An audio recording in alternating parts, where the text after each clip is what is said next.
All right. We are going live. Hey guys, how you going? Saturday now, BKR Sport. We are ready to rock and roll for the Canterbury Bulldogs versus Penrith Panthers in semi-final action. This is going to be, well, hopefully it's going to be a belter. I assume it is going to be a belter. I think that when we get to this time of the season, you're normally going to see really close games. Last year, not necessarily in the finals. I thought the finals last year were actually pretty dead for the most part, except for when the Canterbury Bulldogs took on the Manly Seagulls in the first week of the finals. This year, obviously, we've seen some fantastic games. Sharks Raiders yesterday was great fun, even though we saw, well, just for the fact that we saw the first place team get bounced out in straight sets, the Sharks, who no one's rated, have gone and won 2 straight games. They play the Storm next week. You know, last week we had that Broncos Raiders, absolute screamer. The Storm Bulldogs was a good game, really fun game to watch there. Warriors Panthers was good until it wasn't. You know, for 50, 55 minutes it was really close, and then the Panthers pulled it away in the end, and that Sharks-Roosters game was really fun last week too. So this final series has been one of my favourite final series in a long time, and obviously we're only halfway through it because we've got this game here between the Bulldogs and Panthers. Next Friday night, we have the Melbourne Storm in Melbourne and playing host to the Cronulla Sharks after their win yesterday. And then on Sunday next week, we have the Brisbane Broncos at Suncorp Stadium playing host to whoever wins this matchup. And then obviously we'll have the grand final the week after. So we've still got plenty of finals action to go.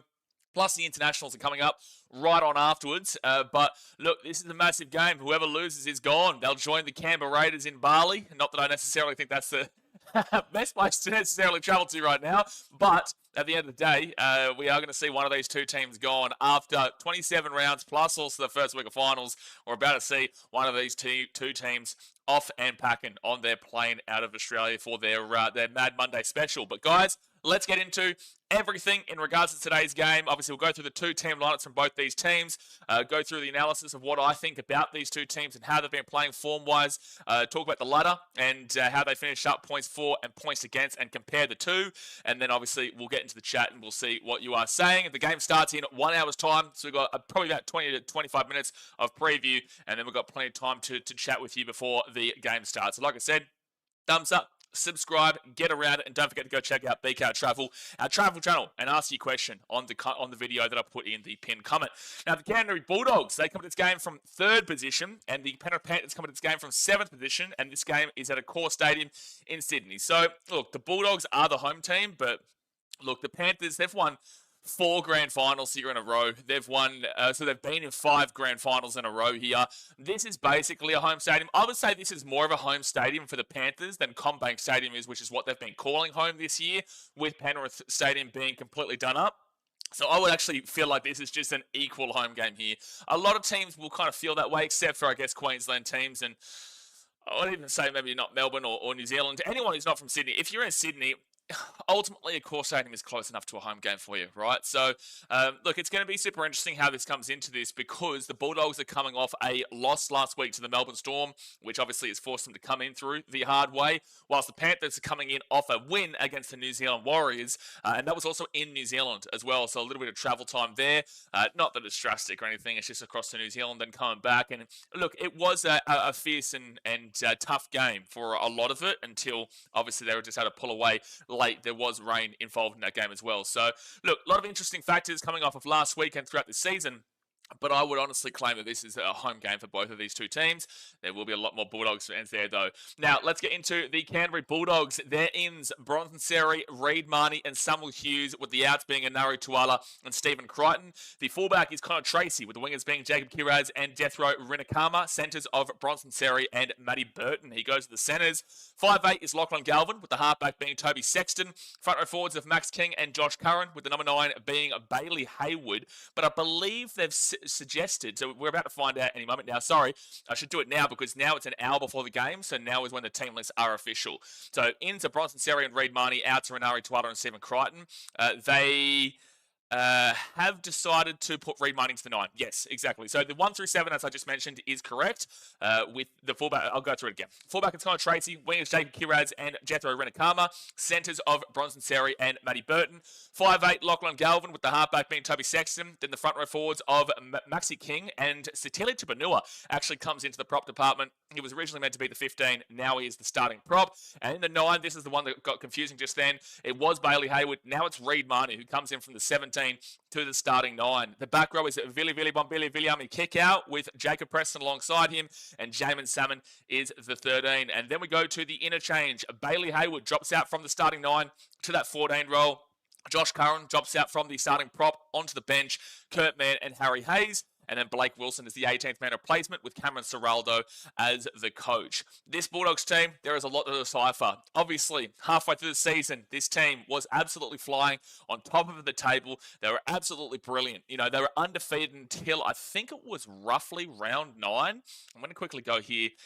When they played the Broncos, it was round 8 where they lost 42-18 to the Brisbane Broncos. The Broncos actually led that game 32-0 at halftime before, you know, they scored 10 points. Bulldogs scored 18 in the second half. A bit of a whatever second half. But overall, you know, the Bulldogs were undefeated until that game, and then it got a little bit sloppy at periods a little bit later on. But, you know, this team has been very good.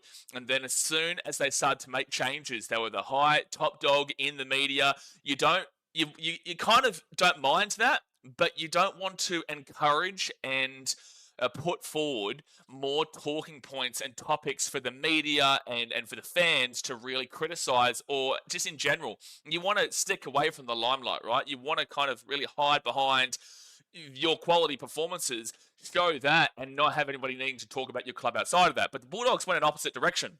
And they decided to, you know, go in for Lachlan Galvin, which was a big-time decision, which we'll find out today if it costs them their season in a lot of ways. I'm not looking to blame Lachlan Galvin here. I would more so be looking to blame the organisation and their way they've gone about this, and the coaching style of bringing him in immediately. The question that I had was that Lachlan Galvin, we spoke about this many times in these streams, Lachlan Galvin is a good pickup for the future, in my opinion, and I do think that if you really develop him and continue on with the way that you have for your plans and your direction as a club, I think that Lachlan Galvin can be a fantastic player. He's still super young.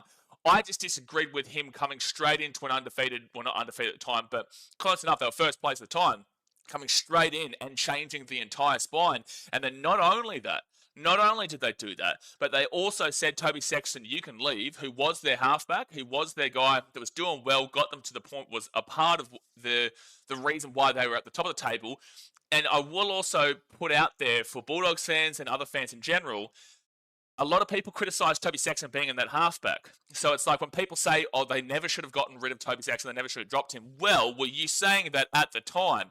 My personal opinion is that I think that they should have kept Toby Sexton as their 7, and then Lachlan Galvin could have been the 14, or you could have just implemented him next year. Not that I think that's viable, but it's such an intriguing, complex situation here where they said, Toby Sexton, we know that the Dogs are playing really well right now. We're in first place. But you can go to the Super League, which is where he's going next year. And then also, they decide with Reid Marnie that he can leave. And I believe it's the Cowboys that he's going to next year. So that's 2 players in their spine that shipped out for a young prospect who does look really good in Lachlan Galvin, or did look really good in Lachlan Galvin. It hasn't necessarily worked out so far.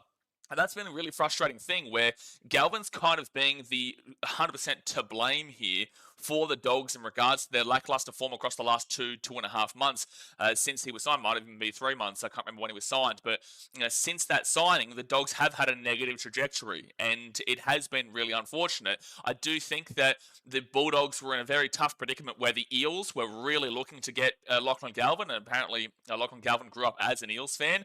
So the Eels were looking to get him. But the Dogs had to make an immediate move to get him if they wanted him long term. And that's exactly what they did. But it's just about the implementation of him throughout the season that has been the major question mark about what if the Dogs had have kept Toby Sexton as a 7, they had have maintained Reid Marnie the 9 rather than kind of chopping and changing with Bailey Hayward. You know, what if they had have just stuck with the team that they had for so long that was working? Now, if it's not broke, don't fix it. Yes, you can think about the future, but if it's not broke, don't fix it. So that's where this major question mark has been come across the Bulldogs throughout the season, despite the fact they were going so well, which removes the ability for people to look at the Bulldogs on a quality level and from the footy that they're actually showing, and it really forces that narrative, especially when you get Fox League and NRL 316, all this kind of jazz, you know, just every single day, every single second, talking about Galvin this and Galvin that. Like, you get sick of it. But you can't blame them, because that is the big topic around the Bulldogs, and that is the big topic in the NRL about And that's what you'll see all throughout the week, just conversation about Lachlan Galvin, his impact on the club. And it's like there is a lot more things to look at here with the Bulldogs, but that is what they'll focus on. So I disagree with the implementation midway through the season. I agree with the long-term vision, but I think that it really could have cost you this year for your intention to win later, which doesn't really make sense. It doesn't really make sense to think about later when you have a chance now, so kind of forfeiting now for the future. And it's like, well, we'll have to wait and see. I do think, though, in regards to the halfback of Toby Sexton and the 5'8" of Lachlan Galvin here, that is a different situation that they are going with now, with Matty Burton going into the centres with Stephen Crichton being out. Stephen Crichton, obviously, he's a conversation himself in regards to how important he is for the Dogs on a mentality level, and obviously came across from the Panthers, so it's really unfortunate he doesn't get to play in this game. But I do actually like this halves pairing of Galvin and Sexton, as long as Galvin is willing to kind of give up his main responsibility of being the guy, because last week Toby Sexton came on for the Bulldogs against the Melbourne Storm and was really good. He actually scored a try in that game. It was a very lucky try. I will put that out there. It was a very, very lucky try, but he still came on and was able to really get the Bulldogs moving overall, and there was a lot more momentum for that club. So I don't mind this halves pairing. I just need Galvin to step back from a lot of his responsibility as that key defining halfback, and to be that floater, and to create a bit of that X factor, and get back to that real primetime Tigers football that we were seeing from him when he was there. He was looking great for the Tigers. He was a massive prospect with the Tigers, and Tigers fans can pretend like that doesn't exist now, and the rest of the NRL can pretend like they can choose their side and which way with Galvin, but that did exist, and he was great at the Tigers. So hopefully, with this setup here, Toby to take the lead, and then Lachlan Galvin to be the floater in behind, and to not have so much pressure on him to deliver in that 7 role, maybe this is a big benefit. And then obviously shifting Matt Burton to the centre, I've always said that I don't actually see Matt Burton as a 5'8". I really don't. I've always said that I think he's a centre, but the Bulldogs, they didn't really have a 5'8". They didn't really have an option there to put in that was better than what Burton had become. I do think that when he was at the Panthers, obviously he was a centre. The Panthers did have their situation sorted with Jerome Luai, Nathan Cleary. So when he came across to the Bulldogs, it kind of was... It was the necessary. It was a necessity, and they had to keep him into that 5'8". And whilst he has been sufficeable and serviceable, I do think this is his primetime position where he does score quite frequently. I'm pretty certain he scored last week when he shifted to the centre too, no? I think he did. But the point is that I think you lose a lot of what Crichton can bring in regards to mentality, regards to, the strength that he delivers and the captaincy of the team. But I also don't think you lose an insane amount of quality in the centre, because Matt Burton can do this. He has won a premiership as a centre before. He does know exactly what he's doing and is dangerous when he is playing in the centre. So whilst you may not have, arguably the best centre in the game is Stephen Crichton, and whilst you do lose that captaincy, you do lose that mentality, you still have a ex-Penrith player here who has won premierships and in this position who knows exactly what he's doing. So I don't think it's a crazy drop-off in quality that people are probably going to be imagining. And I do think this 1 through 7 can do really well today. I do. I think it can do really well. The forwards are going to obviously find it tough here against this Penrith Panthers forward pack. Mitch Kenny's back in as well for the Panthers, which we'll talk about in a second. That is a huge inclusion there for Penrith, because he was missing last week against the New Zealand Warriors, and he is a massive part of their defensive line and their defense in general. But when you're looking at Maxi King and Sitili Tupanua, look, I still think that there is something lacking when it comes to the big-time prop of the Bulldogs, but they are getting Leo Thompson from the Knights next year, which really could be a massive push to them going on and actually winning the premiership. It does feel like right now they are just kind of one step away, and this is a big thing to say for a team that's in the final 5 right now, final 6, because you still have to add the Raiders in at the same point as this, but they potentially could be in the final 4. I still feel like this Bulldogs team is just one step away, one big figure away, whether it be in the prop department or whether it be really solidifying their halves. I think they're just one step away from being able to actually go that one step further. And I do think the props do hold it back a little bit in the fact that I just would like a real key leader, like a Fisher Harris to Moses Leota. Fisher Harris being that guy, Leota being very quality, but ultimately you're mainly looking at Fisher Harris there, and they're just a really good 1-2 duo. That kind of figure there. And I feel like Maxi King is the guy, but I think that Max could easily be a very good second in charge, like a Moses Leota figure when he was at with Fisher Harris at the Panthers. That's kind of how I see Maxi King. I love Maxi King. I think he's a great player. It's just I think that he needs to be helped in regards to this prop department. So I do feel like that's a bit of a key missing figure right now, but they do get Leo Thompson next year, which is absolutely huge. Reed Marnie back into the 9. You got to love that. Whilst there is criticism for him in regards to his discipline and in regards to kind of throwing his team into the shit of it all at points in games. Ultimately, I do believe he is clearly the better option in the number 9 than Bailey Hayward, and Hayward is definitely great as a utility factor off the 14, whether it be into the 13, whether it be into the 9, wherever it may be. I do think that Hayward can come on and create an impact. And look, overall, this Dogs team is good enough to win this game. They are absolutely good enough to win this game. There is going to be a mixture of people who will look at this game for their anti-Bulldogs agenda. A lot of people don't like the Bulldogs because, one, their fans are quite known as aggressive and violent, and two, because their fans are extremely loud. Now, you can have that thought process, and that's fine, but also try and remove your bias to kind of see where the Bulldogs are at overall. And then you've also got the middle section here, where people will just want a good game, and they will look at the fact that the Bulldogs aren't the same Bulldogs that we saw in the first half of the season, and they will tip against the Bulldogs, but I hope they can still recognise that this Bulldogs team still did finish in the top 4 regardless, and then you are going to get the Bulldogs fans who obviously just say, 100% it's going to be. So, look, I really hope that people, regardless of their biases, will look at the Bulldogs team for what they are, rather than, the media spotlight, which you can argue for or against, but rather than just look at the media spotlight, look at how some of their fans carry on. Because it's not all their fans. It isn't. It's not all their fans. But there is a lot of them who can be quite antagonistic and out there. So, look, just look at the Bulldogs team for what they've done this year. Overall, best defensive team in the league. Maybe not necessarily this last month and a bit. They've missed a lot of tackles in this last month and a bit. But overall, the season, 27 games plus, they have been able to have the best defense in the competition by about 30 or so to the Melbourne Storm. So, look, that's the Bulldogs preview. Let's move into the Panthers.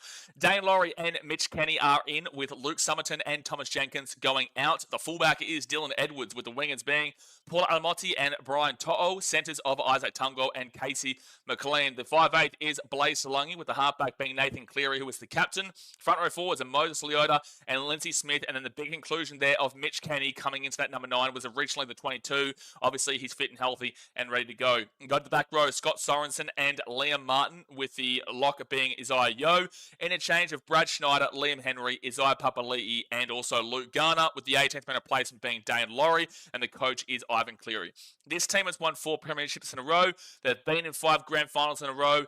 Is this that one step too far? I know a lot of people are backing in the Panthers here, but ultimately, this could be one step too far, especially with the form we're seeing for the Broncos, the form we're seeing from the Sharks, the fact that the Storm did beat them a few weeks ago as well, with a bunch of Storm players being out in that game against Panthers away from home. The Storm were able to come and beat them. And again, the Storm had players out in that game. And the Bulldogs are super hungry for it as well. Is there just more hunger from other teams, whilst the Panthers, yes, they're looking for an incredible historic 5 NRL premierships in a row? And that would, personally speaking, I do have that above the Dragons, who did win 11 in a row back in, the 50s and 60s and whatnot, personally speaking. But it's impossible to compare eras, and you have to respect that Dragons team. And you have to respect the Panthers team regardless anyway. It's just that the quality, I guess it is personal bias based off of what we watch, right? Comparatively to the fact that we, for the most part, didn't watch that Dragons team in the 50s and 60s. I think it was the 60s. I think it was more so the 60s with the Dragons. Correct me if I'm wrong. But the point is that this is a very special Panthers team that even when they've lost guys like Viliame Kikau, who's on the Dogs, or they've lost Matt Burton, who is also on the Dogs, or they've lost Stephen Crichton, who... It's also on the Bulldogs. They've lost Fisher Harris, who's now at the Warriors, and that is a big loss. I actually think if Fisher Harris was here, not that he had the best season for the Warriors overall, but if Fisher Harris was here, I probably would back the Panthers to go on and win the competition again, but that's what happens when you are one of the best teams, if not the best team, well, definitely the best team. But that's what happens when you're the best team, that you're going to lose players that you've developed, because ultimately they're going to be asking for more money with the quality they're delivering. This Panthers team is fantastic, and they are a very different team, however. They are a very different team to what we have seen in previous years, however. I actually forgot to go through the Bulldogs' recent record, which I should do in a second. After I do this Panthers one, I'll go back and talk about the Bulldogs' recent record. But recently speaking, obviously they're coming off that win against the Warriors, 24-8. Now, look, was that as convincing as the scoreline suggests? Not necessarily. That game was absolutely in the balance until it was a really great kick from Nathan Cleary. But there is questions in regards to an offside, but there is also major questions in regards to the forward pass of it all, which ultimately did change the game in the Panthers' favour, and they were able to go on with it. The Warriors looked tired. The Warriors looked like they were probably going to lose anyway, but it was a close game in the balance until that poor call did happen, specifically in regards to the forward pass. The Panthers and Warriors were in a bit of a grind. Again, I probably do think the Panthers go on with it, but it would have been, for mine, a lot closer in the end if we were able to see, the officials do exactly what they need to do. The game against the Dragons is an interesting one there in round 27, where they won the game 40-20. Now, the Panthers didn't have anything to play for. Neither did the Dragons. Dragons obviously sat in purgatory this season. Dragons are a very difficult team. They can win games, but they'll lose more games than not. I feel 15th was very harsh for them this year. I feel like the Dragons, when we do their postseason review on Tuesday, the live stream, we're going to talk about the fact that they probably should have finished higher based off of how their season actually went, but that's not how it finished up. Well, the point is, the Panthers, I believe, yes, they scored 40, but 20 points against them was pretty harsh. That was pretty harsh to be seen. Dragons putting 20 points past you in that game, I didn't like it at all, and I think that is a concern, considering that isn't what the Panthers would do in recent years. You go to the game before that, where the Bulldogs beat them 28-4. Who cares about that game? The Panthers did take out 16 of their starting 17 players. That game means absolutely nothing. Do not look at that game and get any kind of encouragement or belief in how this goes. If you want to take something from it, you can say the Bulldogs didn't necessarily impress, especially in the first 40 minutes, 50 minutes of that game, before they obviously ran away with it in the end. That's the only thing you can take away from that game, because the Bulldogs were full strength against a Panthers team who had basically nobody in the game. So the only thing you can take away from it is a potential negative of that first 40 to 50 minutes for the Bulldogs. Nothing against the Panthers. But you can take something away from these previous two games, of the loss to the Raiders 20-16, who obviously the Raiders got knocked out last night, and the loss of the Storm 22-18, who they genuinely could be looking at playing in a grand final. Before that, they won a whole bunch of games in a row. I think it was like 8-9 games in a row. There was controversy with the Titans game. Outside of that, they still won that. But the point is that they were beating teams like the Rabbitohs, who were bottom four, the Tigers, who came fifth last, the Knights, who came last, the Eels, who at that time of the season weren't informed by any stretch of the imagination.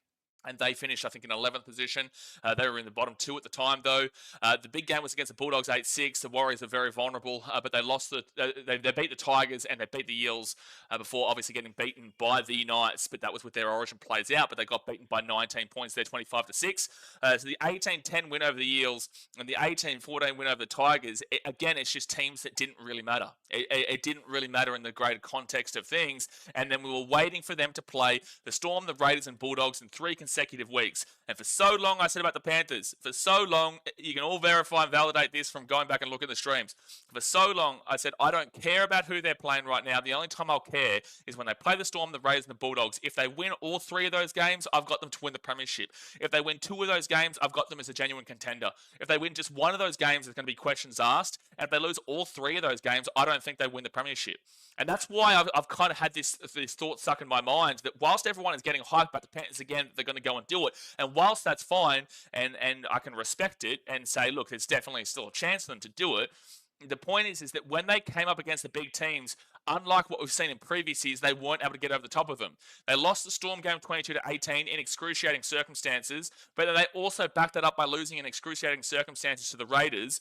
And the Bulldogs game is their fault. They chose to rest their players. They chose that. So it's like I still have to include that in that context, based on the fact that that was their decision to rest all the players in that game, where they still did have a technical chance at the top 4 at the time, but that was their choice. So it is a major worry that when they went up against those bigger teams late on in the season, they couldn't get the win. They couldn't. And that does have to play a factor, as well with the context that they still go up 20 points to the Dragons. And look, it was close with the Wires, but obviously we were able to get over the top in the end. If you look at them against top 8 teams this year, they beat the Sharks 28-22 back in round 1. That's a Vegas game. You throw that one away. Like, honestly, Vegas games are a throwaway games. And then they lost to the Storm 30-24. Actually, pretty impressive considering the Panthers at the time in round 3. The Roosters did make the top 8 at the end. Very different part of their season, but they lost the Roosters 38-32. Actually, so top 8, 1-0 against the Sharks, then 1-1 against the Roosters, 1-2 against the Storm. They lost that. And then you scroll down to the Roosters where they beat them 40-12. So that's 2-2. And then they played the Broncos, won 32-8. So that's 3-2. You then move all the way down. Geez, they haven't played a great deal. Then they played the Warriors in round 16. They won that one, so 4-2. They beat the Bulldogs 5-2. And then we scroll down here all the way down to the Storm. So they're 5-3. The Raiders, they're 5-4. The Bulldogs, they're 5-5. And then obviously we can include last week for the 6-5. If you want to take out the Bulldogs game and be very specific about the team list that day, then you can say it is a 6-4 record against top 8 teams. But if you want to include the Bulldogs game, then it's 6-5, which is, very... you can go two ways about it. And I want to compare that actually quickly here with the Bulldogs, because I didn't go through their team, because I didn't go through their scheduling. When they played top 8 teams this year, the Bulldogs, they beat the Sharks 20-6 in round 4, so that's 1-0. And then they lost to the Broncos 42-18, so that's 1-1. They beat the Rays 32-20, so that's 2-1. They beat the Roosters 24-20, so that's 3-1. And then they lost the Panthers 8-6. That's 3-2. Lost the Broncos 22-18. That's 3-3. Origin impacted game, but both teams, so you still have to count that. And then we move all the way down again to the Warriors, where they beat 32-14. So that's 4-3. They lost the Roosters 32-12. So that's 4-4. They lost the Storm 20-14. So that's 4-5. Beat the Panthers. Can add that one or not, but 5-4, and then lost the Sharks. That's 5-5, and then lost last week. So that's 6-5. 5-6. And then if you want to take out that win against the Panthers, then technically speaking, that'd actually be 4-6 minus that Panthers game. So it is a bit of a switch up there, and it shows the Bulldogs have not been great against top 8 teams this year. Yes, you do have to look into how those top 8 teams at the beginning part of the year were doing, especially with the Panthers and also the Roosters. When they struggled for a very significant portion of this year. But the point is, overall, is that, look, the Panthers have still actually probably been able to win more of those games against the top 8, but it's just more so the back end of the year that was a worry, whilst the Bulldogs has just kind of been consistently across the year. And then, like I said, they've played 2 games this year. The Bulldogs beat the Panthers 28-4 when all the Panthers players were rested in full strength, and it was a relatively disappointing game for a large portion of that game for the Dogs, whilst the other game was one of the best games of the season in the 8-6 to the Panthers. Really low scoring, but just an amazing game overall. It was a really, really fun game and great game to watch that one. So this makes this game really difficult to predict. You go and have a look at Mitch Kenny coming in that number 9. He's such a defensive stalwart. He really knows how to get this line moving really nicely. He is the crux of their defense, in my opinion, and really sorts them out overall. I think that is a massive inclusion, not necessarily on attack, but not that I see any better really from Brad Schneider if he comes into the 9, and then also like Luke Summerton. I don't really see a great deal coming from him in that section. So overall, the Panthers don't necessarily rely on an attacking hooker, and they haven't really relied on an attacking hooker since Apisai Koroisau went to the West Tigers a couple of years ago. This just isn't kind of how they play. They really are focused on that defensive line through that hooker position. The back rowers have got a great deal of X factor in Liam Martin and Scotty Sorensen. Isaiah Yeo is really balanced and one of the smartest locks you're going to see, international and New South Wales representative. Moses Leota is obviously an international. He's a massive player. Lindsay Smith, he's just a tough worker. Nathan Cleary, you could argue, is the best player in the game, and you can make an argument for top 10 of all time already, top 5 of all time if you really want to go down that path. But I always wait until their career is finished before I get that discussion going, because we do have to include his origin and we do have to include a few other things. But in the NRL, you nearly make the argument that he's the best NRL player of all time already. You could make the argument for it. Blaze Slung is obviously very inexperienced, and that's going to be very interesting about how he deals with this game today. The Bulldogs are a much more difficult opponent than what we saw from the Warriors last week. The Bulldogs are much better defensively, and the Bulldogs are actually a very similar team. They're a very, very similar team to the Panthers in a lot of ways. Not to the Panthers, to the Warriors. Actually, we'll go into the ladder here before I give you my prediction about what my tip would be. The Bulldogs have scored 534 points this year, whilst the Panthers have given... I'll go into their comparison. So 534 points scored for the Bulldogs this year. That is behind pretty much everyone in the top 8. The Raiders is behind the Storm, is behind the Broncos, the Sharks, the Panthers, the Roosters, the Dolphins, also behind Manly. Also behind Manly. Also behind the Cowboys. And just in front of the Titans by 12 points. Just in front of them. So they are 10th for attack this year, the Dogs. They are in 10th for attack this year in third position, 10th. And then you go to the Panthers defensively at 469. They're only behind the Storm, the Bulldogs, and that's it. So it's the 10th best attack in the competition up against the third best defense in the competition. That is a mismatch. That is an epic mismatch here, and that is a major concern for the Bulldogs. But then when you look at the Panthers' attack of 576, that's only behind the Raiders, the Storm, the Broncos, the Sharks, the Roosters, the Dolphins, and not the Cowboys. Roosters and Dolphins. So what? They're 7th position, if I count that correctly. They are 7th position for attack this year, the Panthers. Whilst defensively for the Dogs, there is no one above them. They are number 1. So there's actually a mismatch there in favour of... which one do you lean with there? Do you think that the Bulldogs defensively in the last month or so haven't exactly been spectacular? Over their last 5 matches, the Bulldogs, and I've got this up here, the Bulldogs have missed 193 tackles, which is, very different to what we've seen recently. In comparison, the Panthers have missed 150 over the same period, which is quite noticeably better. Quite noticeably better there. That is a dramatic swing. So it's like, do you take the Bulldogs as the best defensive team on its merit of the season?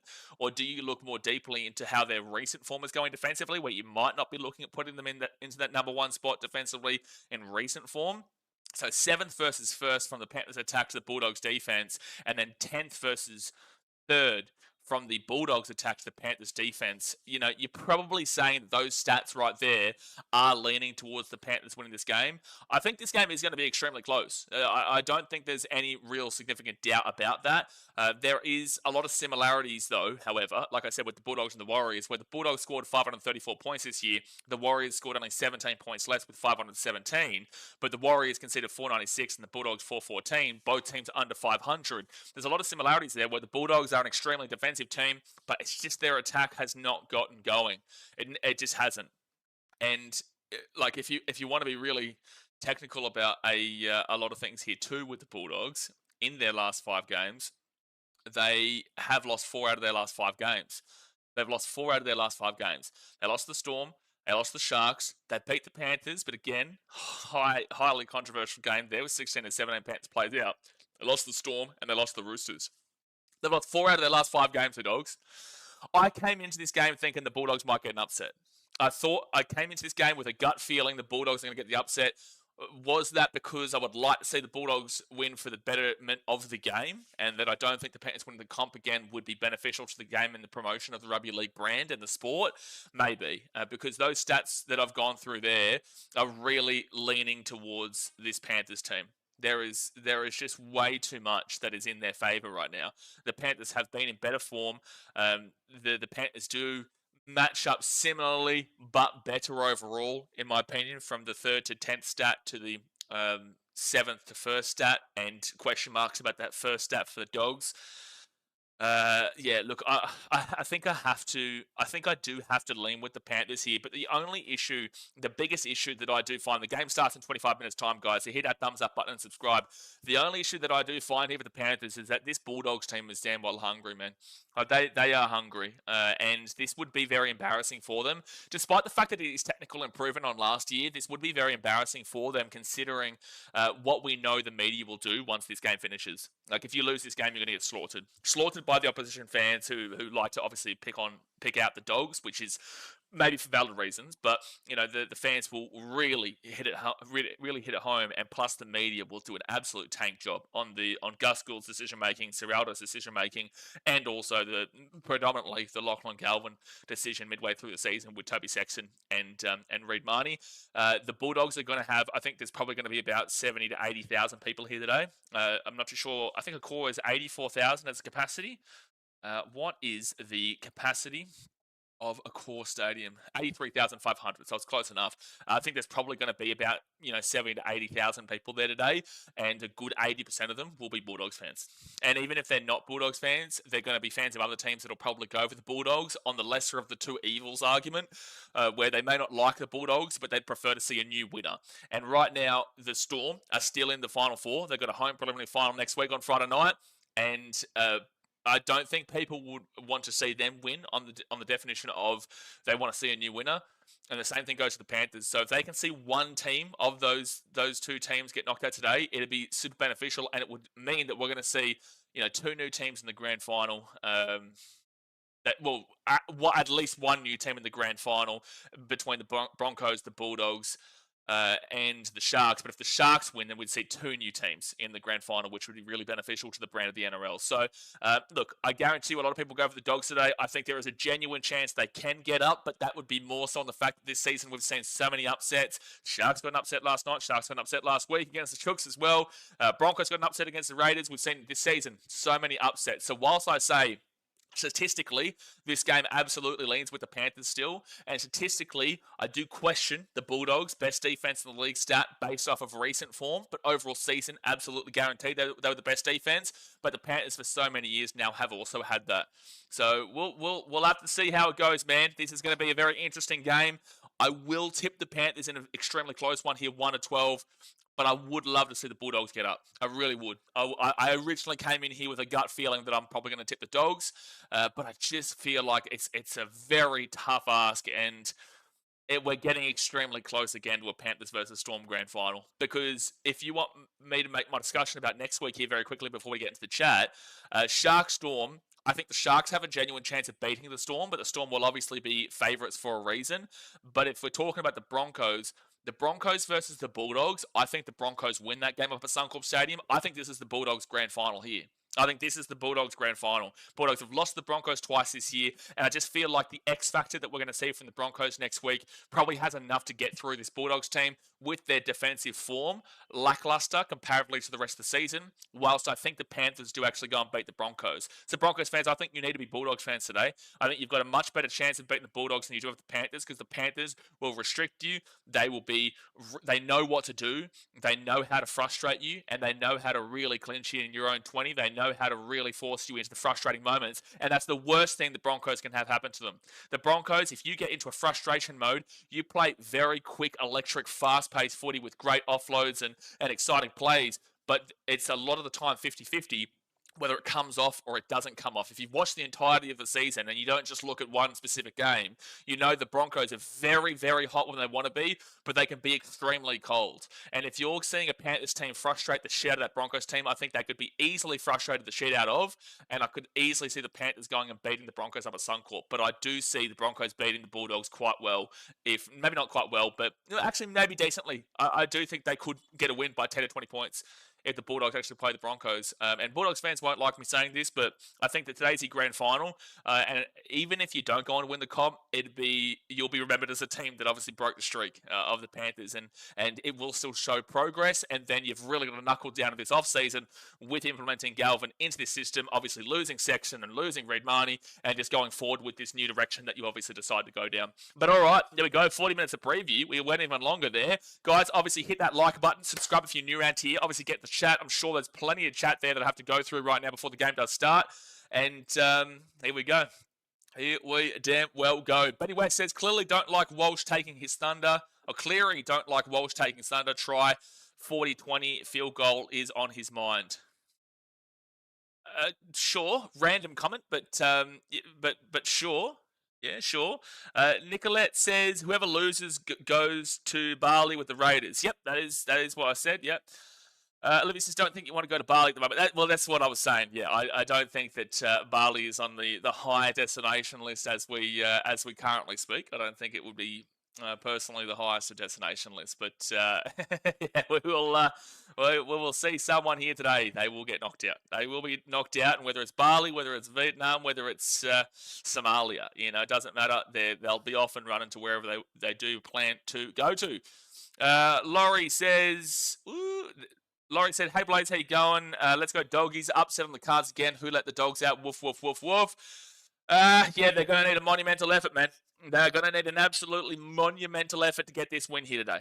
With those stats we mentioned, again, first place defense on the Dogs up against the 7th best attack in the Panthers, the 3rd best defense in the Panthers up against the 10th best attack in the Bulldogs. It's basically showing that both teams are great defensively, but both teams are pretty poor attacking-wise, but you still are leaning towards the Panthers in regards to the attack and also the experience of what we've seen across the finals. But then again, it's a very different Panthers finals team with no Jerome Luai as well, mind you.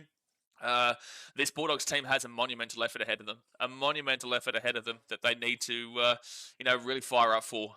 They've got 20 minutes before they do, or 25 minutes actually. It starts at 5 past. They just need to really have their best game of the season. And like I said, I personally believe this is the Bulldogs' grand final here. If they win, for me, I have them getting knocked out by the Broncos next week. If they lose, then obviously their season is done. And then that Panthers-Broncos game, I probably would lean towards the Panthers. So Broncos fans should really be Bulldogs fans, in my opinion, today. Bretton says, hard to pick this one, but lean towards Penrith because they've been here before. They have been here before. I think the Dogs last year, however, played a really good game of footy against Manly and still found a way to lose it with that Toltale Koala breakaway on the left-hand side in the dying seconds of the game too. I think they would have learnt from that, and I think that people discredit that game and how important that could be for a game like this. Last week, the Dogs knew they get a second chance anyway, so whilst they would have loved to have won that game, and they did go it close with the Storm, they also had that knowledge that regardless, we're going to be playing next week rather than getting knocked out. So you could see a completely improved Bulldogs performance based off of that. And that game last year in week 1 of the finals, which knocked them out, would have really destroyed them and hurt them. And there's just so much to play here for the Bulldogs. Like, they can come here and knock off the 4-time premiers in a row, the Panthers. They can come here and put themselves into a preliminary final where they take on a team that they can get revenge against for beating them twice this year and also knocking off their undefeated record, mind you. The Bulldogs are going to have a good 60 to 65,000 fans there today. This is going to be a loud stadium here in the core stadium, which, look, I don't feel is a fantastic stadium overall, but it's the biggest stadium that we do have, and the Bulldogs fans are going to make it loud there for sure. And this is a local Sydney rivalry too. It's not as the Bulldogs have bigger rivalries with the Parramatta Eels or with the Manly Sea Eagles and the likes, but this is a local Sydney rivalry, so this will be there's a lot to play for here for the Bulldogs, not just in regards to win the game to win the premiership kind of deal. King Zion says up the Fars. Do you mean up the Pars with a P-A-H-S? You've gone Fars. What are you, like Vietnamese or something? You Vietnamese? The Fars? Talking about. Sean James, good afternoon, mate. Good afternoon, Sean. Good luck today. I know you're a Doggies fan, and I know you'd be super nervous for this one. Josy Parsons, come on, Doggies. Please do everyone a favour today. Vasmus says Panthers versus Sharks, Granny. Look, I back it. I think you're a Sharks fan, if I'm not mistaken, Vasmus. So your opinion with the Sharks kind of does go a little bit out of the window there because it obviously is your team, if I'm not mistaken. But I can see a world. I can see a world where that happens. If the Panthers do win today, I do have them in the grand final. Whilst that Sharks Storm game is really difficult. However, like I'm so glad that the Sharks validation has come through late on in the season because so many people probably had them for about 5, 6 area. A lot of people had them in top 4. I went balls to the wall and put them in first position pre-season.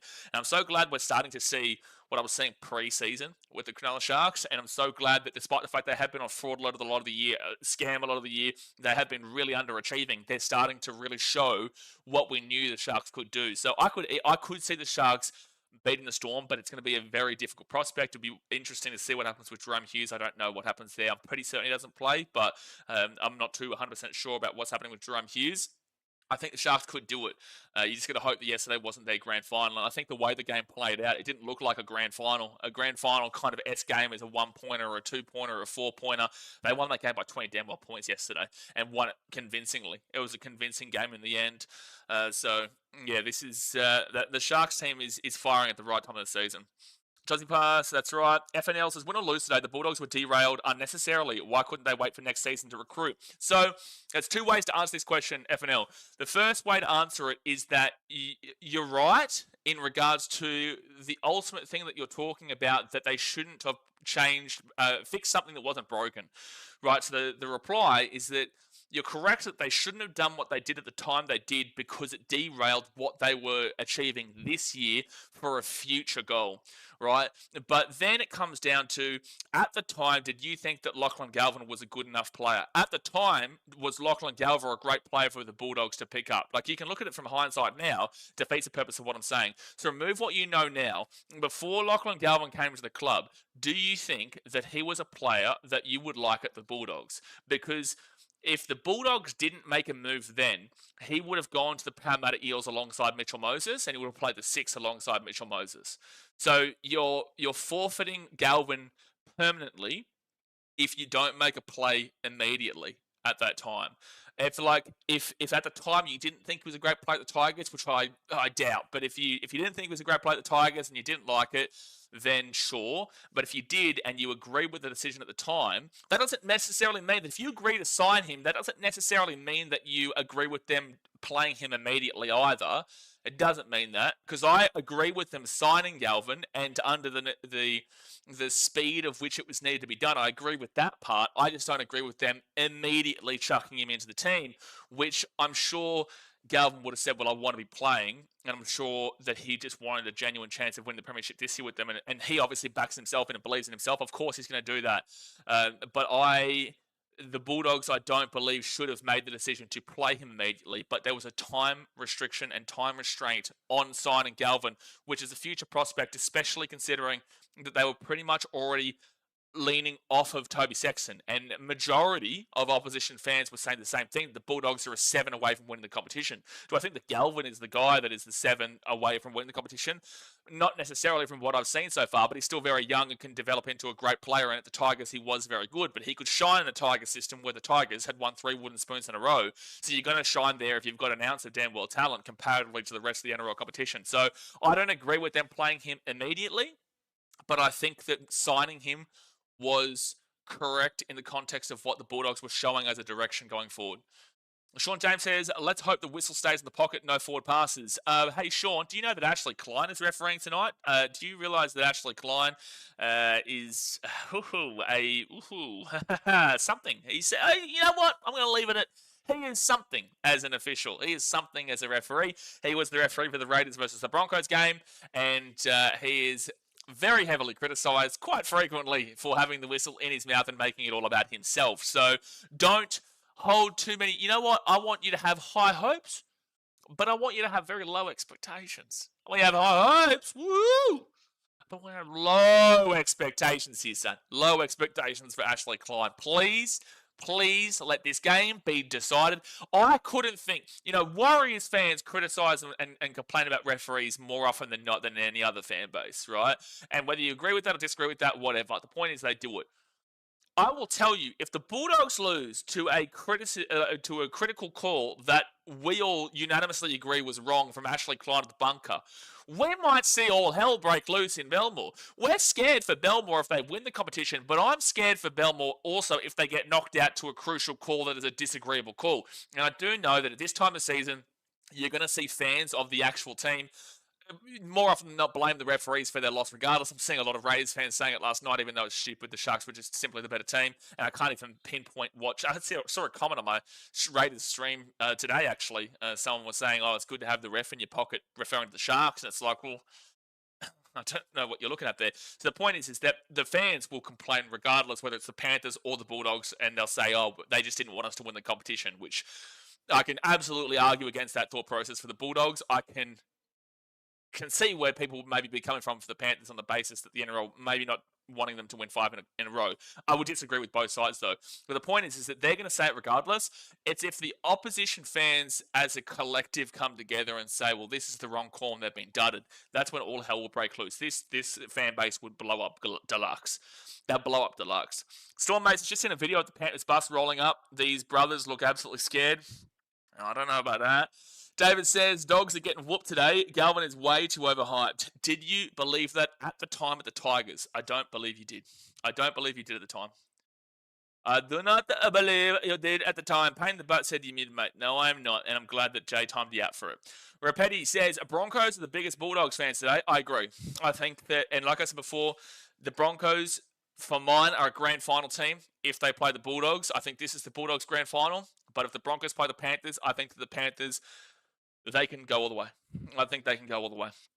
Dorado says, how good were my Sharks yesterday? Sloppy first half. Once we held on, we tortured that left side of the Raiders. Yes, but the Sharks also very poor in the first half. I think that if Ethan Strange was playing in that game, you would have had to do the chasing.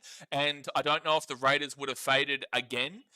Even though they did look tight in the second half, I don't think, and they would have been after 94 minutes of play last week, I don't know if the Sharks would have been able to chase it down with their error rate from that first half if they played. Say, I will, from my personal opinion, that doesn't mean that it would have happened, and it's all hypothetical, but if Ethan Strange had have played, I think with the way the Sharks played in that first 30 minutes of that first half, you could have been down by 18 points, whether that be 18-6 or 24-6. I think the Raiders could have been up by that because they had a mountain of possession, they had a mountain of attacking opportunities, but they didn't have any fluidity, they didn't have any X factor, they had no creativity because Jamal Fogarty, hey, as a Titans fan, tried to tell you guys this for a long time, he is very much bland, very much basic, very much just very.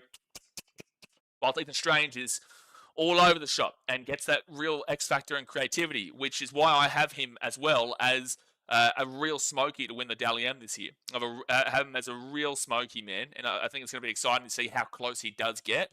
But if he plays, the whole Raiders team has changed, and I do think that it would have been a bit too much of a task for the Sharks to overturn. So the Sharks are very luckily enough coming up against the Melbourne Storm next week, who do make a lot of errors themselves. The Storm haven't been playing like a typical Melbourne Storm outfit this year either, and they make quite a few errors. They made quite a few errors against the Dogs. They've made quite a few errors in recent weeks. So it's a bit of a match made in heaven there for the Sharks on that pure part, on that pure factor. Not overall, going to Melbourne, playing Melbourne is not an easy task that they want, but on that pure factor, it's a match made in heaven because both these teams make errors.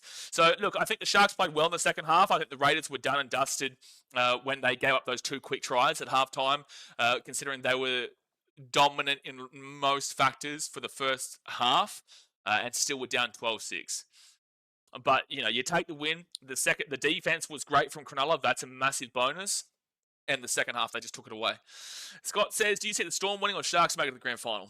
Oh, if you've listened so far, you probably have a decent idea. Kate says, to be honest, I'd like to see the Broncos go on to win the grand final. Finally, and the same 2 teams winning the grand final past 5 years, being Storm and Penrith. Okay, well then if you say that, well then why don't you want the Bulldogs or the Sharks to do it? Technically speaking, outside of the Storm, the Panthers, and the Roosters, the last team to win a premiership was actually the Sharks in 2016, because 2017 was the Storm, then in 2018, 2019 was the Roosters, and then 2020 was the Storm, and then 2021, 2, 3, 4 was the Panthers. So those 3 teams have collectively taken all the premierships since 2016. But why is it that you want the Broncos to do it rather than the Sharks or the Bulldogs? And also, mind you, if you're talking about breaking streaks, the Bulldogs haven't won since 2004. The Sharks 2016, but that was their only premiership ever. And the Broncos haven't won since 2006. So the Bulldogs actually have a longer drought right now than the Broncos do. So why is it that you want the Broncos and you only speak about them, but you don't speak about the Bulldogs and the Sharks in the same context? Panther says Bulldogs last game, and that potentially could be the way. Sean says, I reckon the Sharks beat the Raiders without Strange. Why not Sharks beat Storm without Hughes? Very different discussion point. Very different discussion point. I get the perspective you're looking at that from, but are very different teams and different beast, in my personal opinion. The Raiders, very young, inexperienced in finals. Storm, very experienced in finals and have an incredible spine. And if they do get Hughes, which I doubt, but if they do get Hughes, regardless, they've got Munster, who's Origin International, Grant Origin International, Pappenhausen.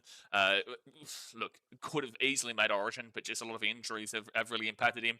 They've got a really balanced team, and Craig Bellamy's one of the best, if not the best coach of all time. So very different discussion points there, but I understand the perspective you're trying to look at that from as a Sharks fan. Francis says, many people underestimate the Sharks yesterday. I didn't. I tipped them. And look what they did to the Raiders. Dogs are capable of beating the Panthers, and I believe they can go Dogs. Yeah, I haven't disagreed with you. I think the Dogs are capable of beating the Panthers here today. But I think statistically speaking, if you look at the statistics on a pure merit, you are leaning with the Panthers here today. You have to, based off of what we've seen and what I spoke about before.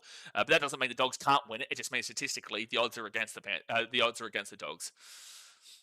Durad says, I low-key think the Dogs make it close, but with Kenny in, they'll have enough strike. Well, Kenny's not an attacking hooker. Kenny is a defensive hooker. So when you say strike, I'm assuming that you're saying the Panthers become a better attacking team with Kenny, which I wouldn't agree with. But defensively, the Panthers really does help them that dramatically. Rira Hard says, up to pars. Sean says, I hope the Dogs win. Sunday says, finally not working during a game. Up the Doggies. Roosters fan getting out of the Doggies, eh, Sunday? Dearie me. Roosters getting out of the Doggies. Sunday says, Doggies, are we ready? He's even getting some chance out for the Doggies. The old Sunday. Remember, for 49 months, get around you. Jeez, we had to deal with you for 49 months. Wowee.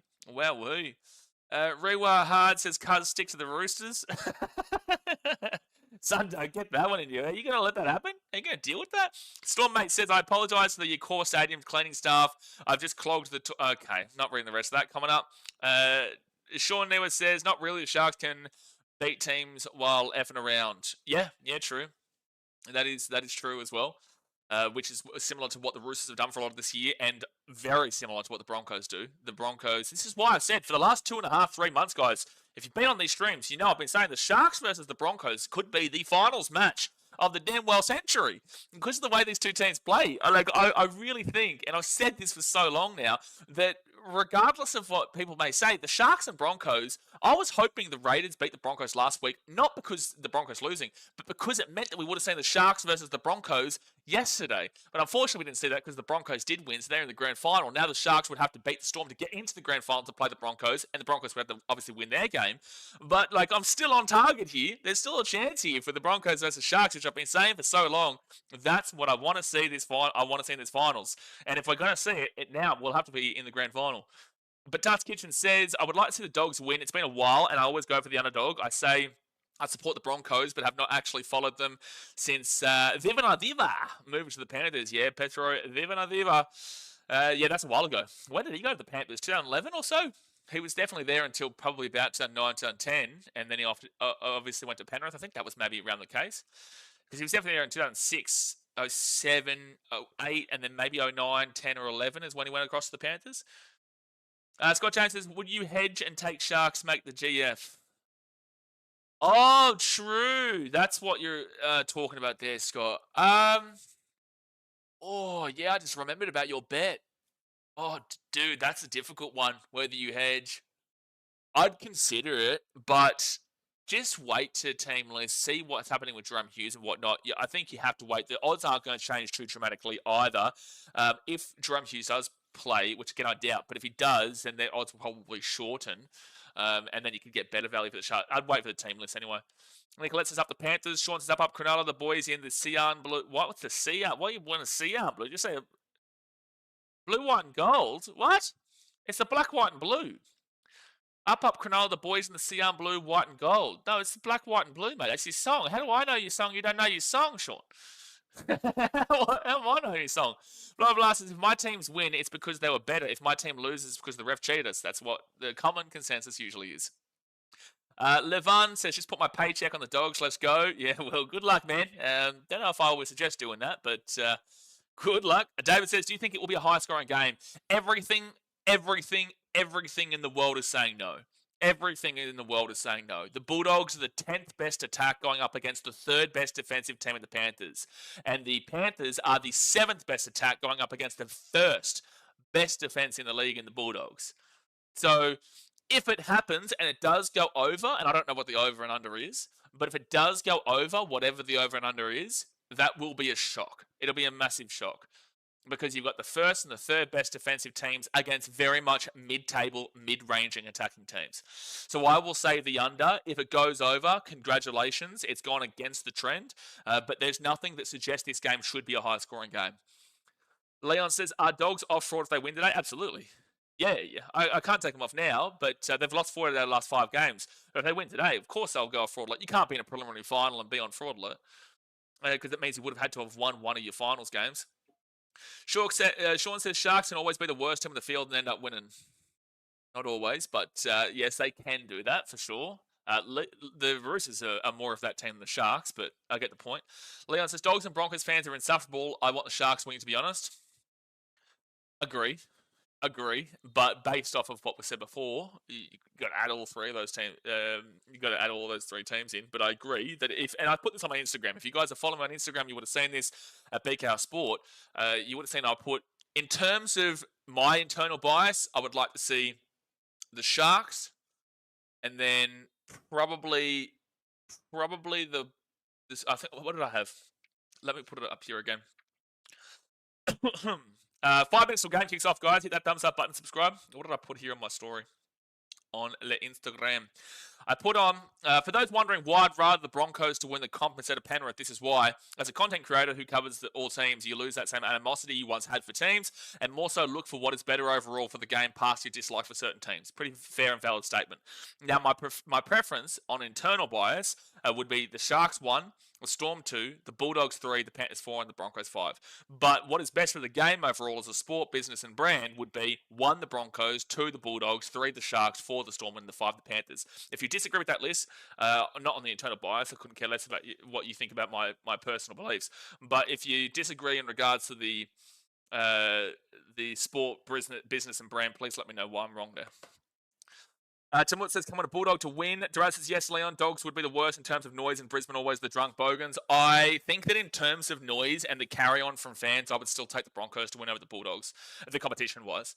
I think in terms of fan engagement, I would cop a lot of shit from Broncos fans. And look, if I give shit, I'll take shit. Like, that's how it works. That's how it's all entertainment. It's all fun.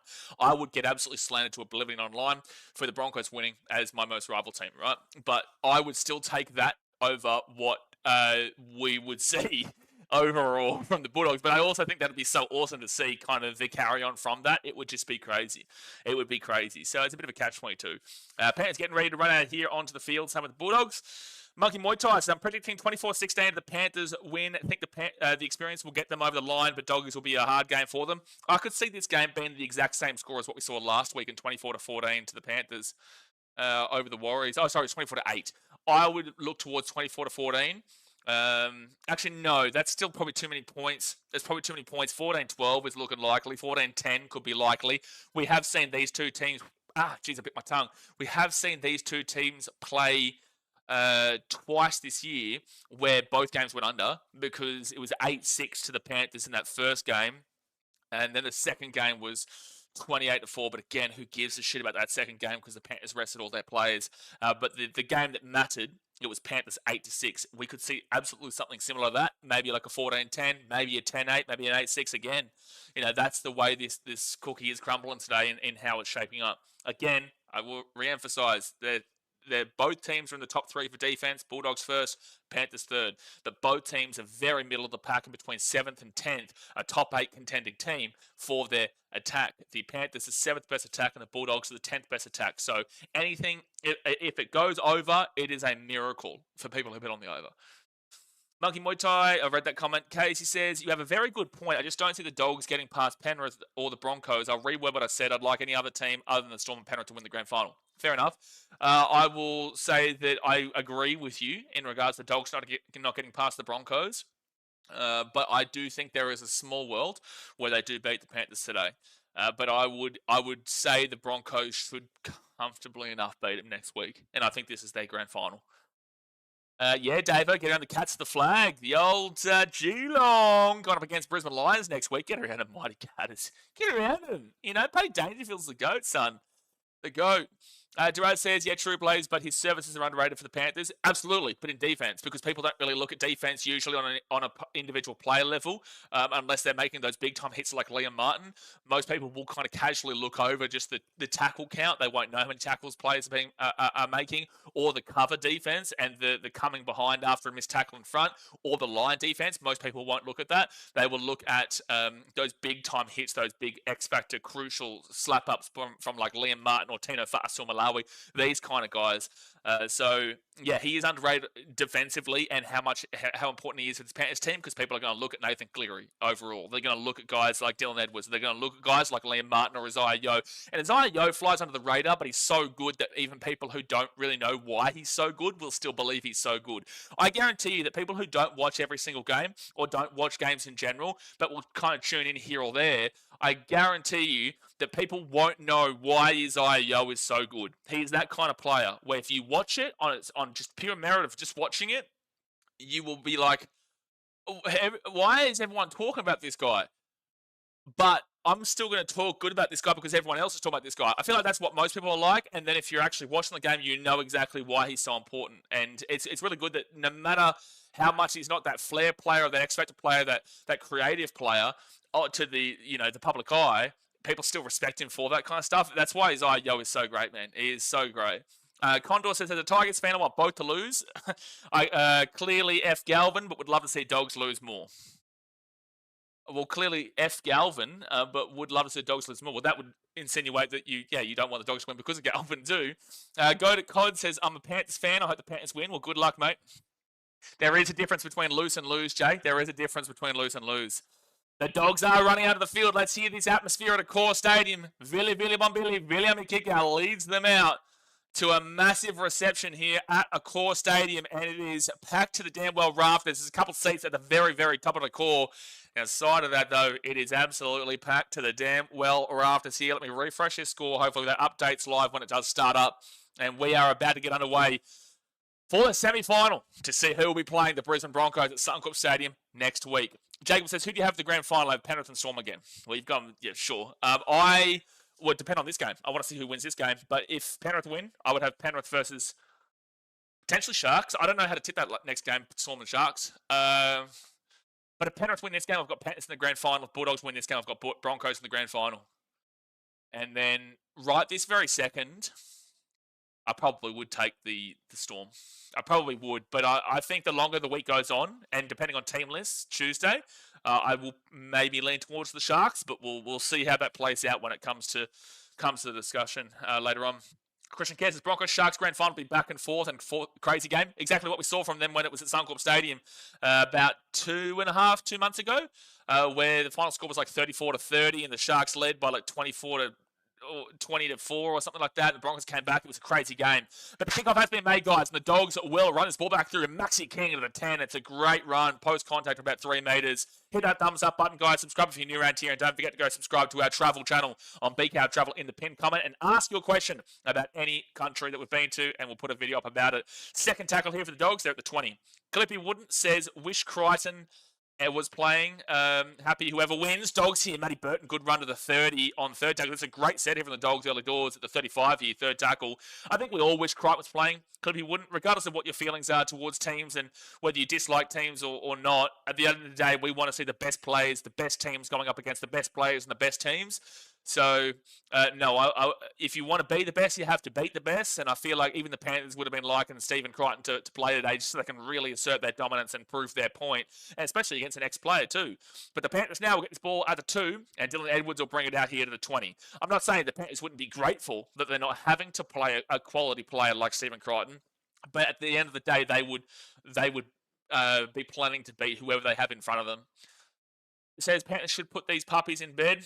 All right, well, we'll see. A third tackle now for the Panthers, and they'll be at the 30. Third tackle. Go to cause the game starts in 1 minute. No, the game started 2 minutes ago. Fourth tackle here for the Panthers, and they'll be at the 40 through Scotty Sorensen. Sean said the Panthers win this week. They can beat the Broncos next week. I just reckon the Panthers would rub it into Walsh. It's a good game, but it's a good game. I would say the Panthers beat the Broncos. Oh, touchdown! Vanilla kick out! Vanilla kick out takes it through! He's up at 20. Oh, he's knocked it on. But we're still was going for the ball here. It's going to be a penalty. This could be a bin here. This is a bin 100%. If this is a tackle without the ball, this is a bin, Ashley Klein. If this is a tackle without the ball and a penalty, it has to be a bin, Ashley Klein. He's grabbed him early. Okay, well, that's a bin. It's a professional foul. Okay, well, it's a bin. It's a professional foul, Ashley Klein. It's a 1,000,000,000% a bin here. This is 100% a bin. The Panthers are going to challenge this. Ashley Klein, you have to bin Dylan Edwards here if this is proven that he has taken him without the ball. And the absolutely slapper, Edwards fell off. Edwards this year, since Origin, has been really poor, making a lot of knock-ons and crucial times, and he might be going to the bin here. He might be going to the bin. So kick out with a huge, we know this is what he does. He just charges down Nathan Cleary beautifully.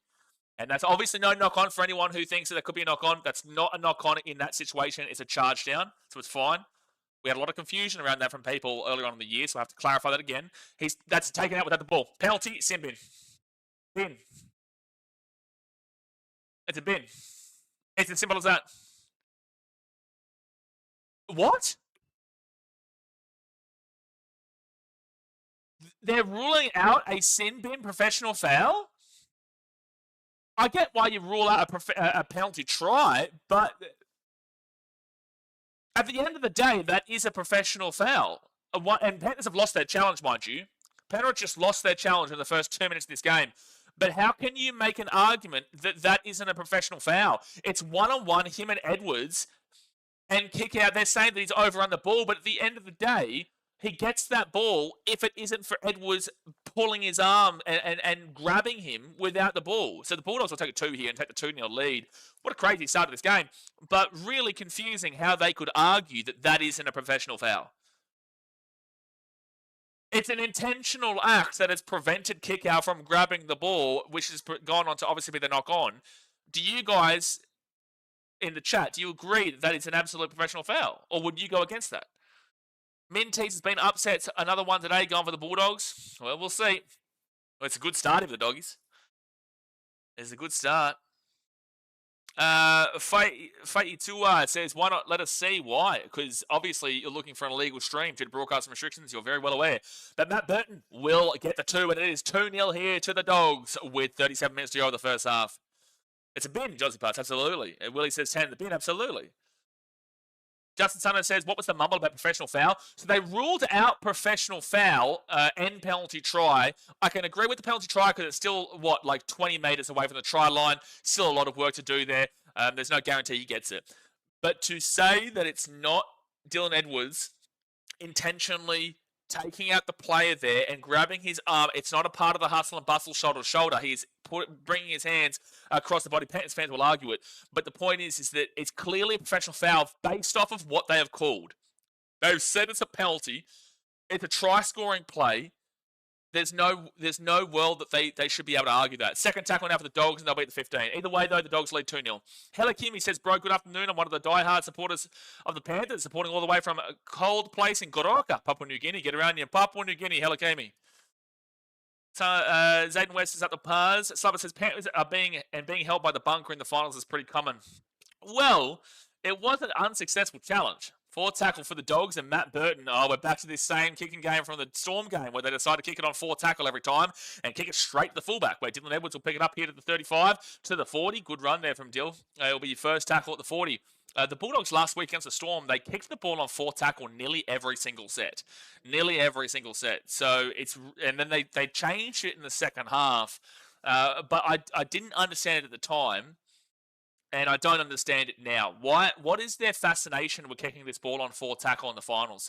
4 tackle over Liam Martin at the 35, and they're in a good attacking position here. They've only got 2 tackles left, but they are in a decent attacking position 28 metres out where you know Nathan Cleary can work his magic here.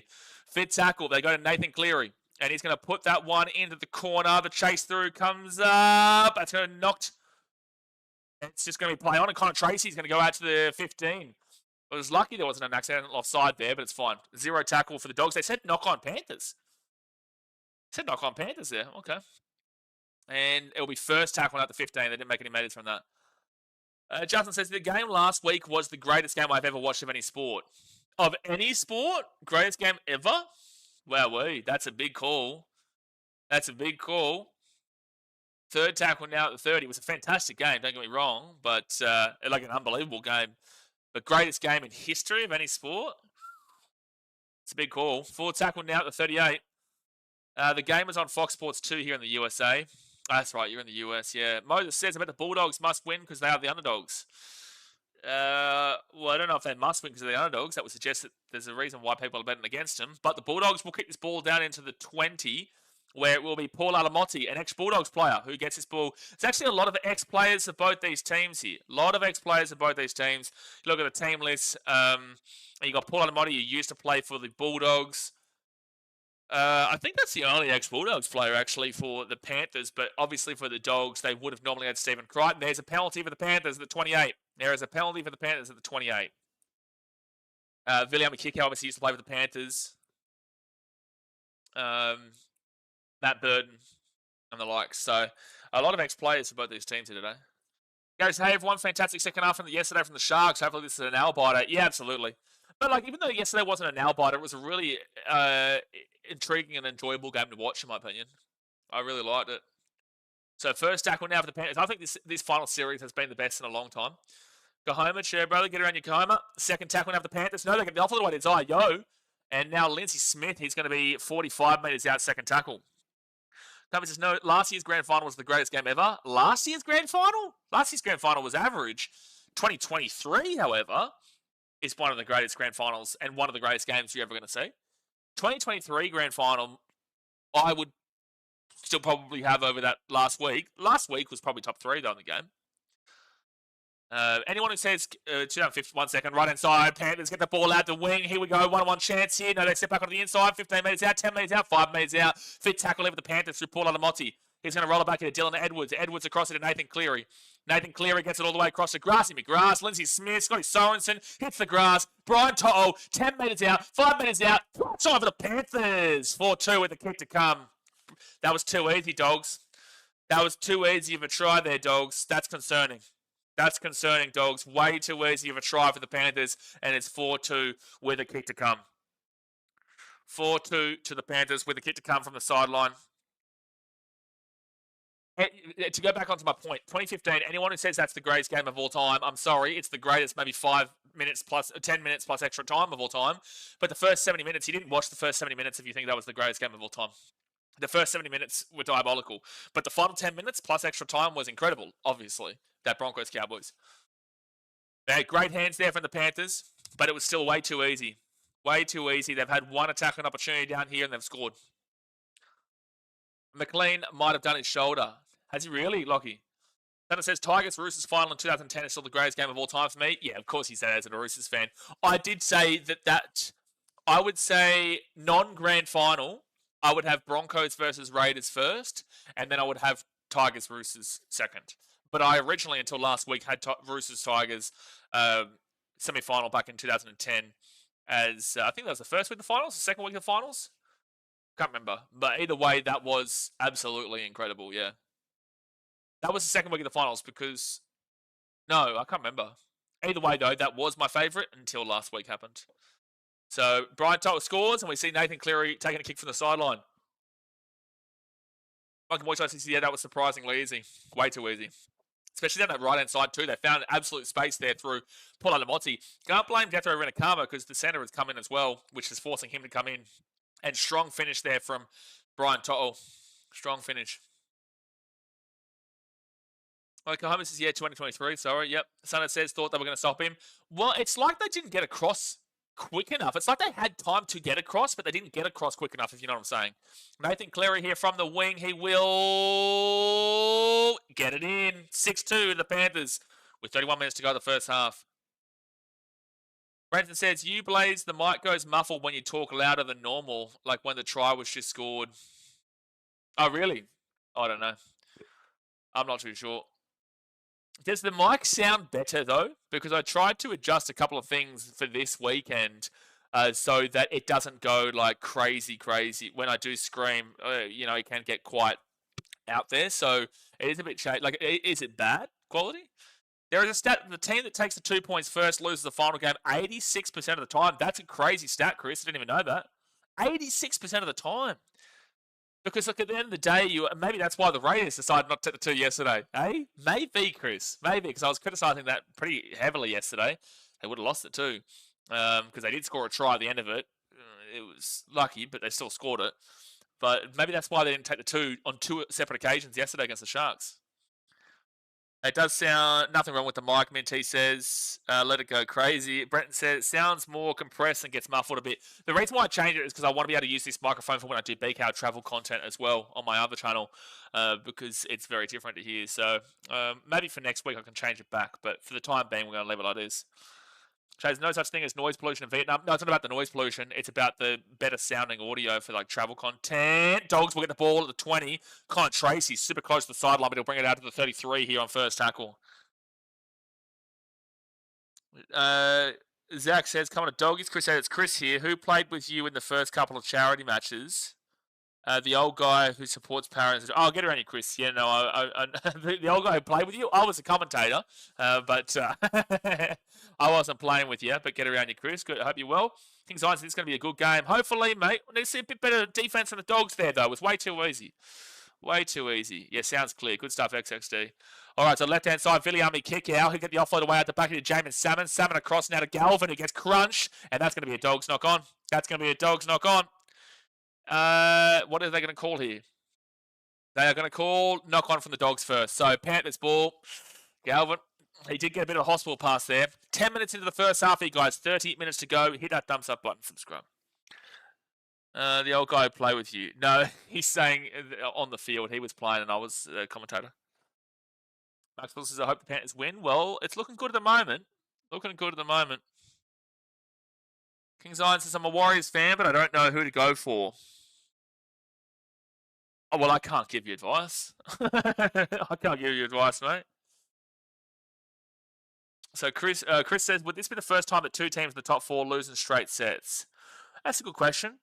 It's a good question. The last time the first place team got knocked out in straight sets was the Dragons in 2009. 6 again over the Panthers. Going to be a first tackle for them at the 33. This is getting concerning here for the Dogs. I did say before the game, would you still consider the Dogs the best defensive team in the comp, even though they've lost 4 of their last 5 games, plus have also missed 193 tackles in their last 5 games, comparatively to the Panthers, who only missed 150. Third tackle here at the 20. This will tell us a lot right now, with the Panthers having 1 attack and scoring. This is their second attack. Will they score? Right-hand side is Yo, Dylan Edwards. Paul Alamotti, Alamotti. Too easy. Dogs, this is getting really worrying for you. This is getting really worrying. They have had 2 attacks against you. 2 attacks, and they have scored twice. They're killing you right now.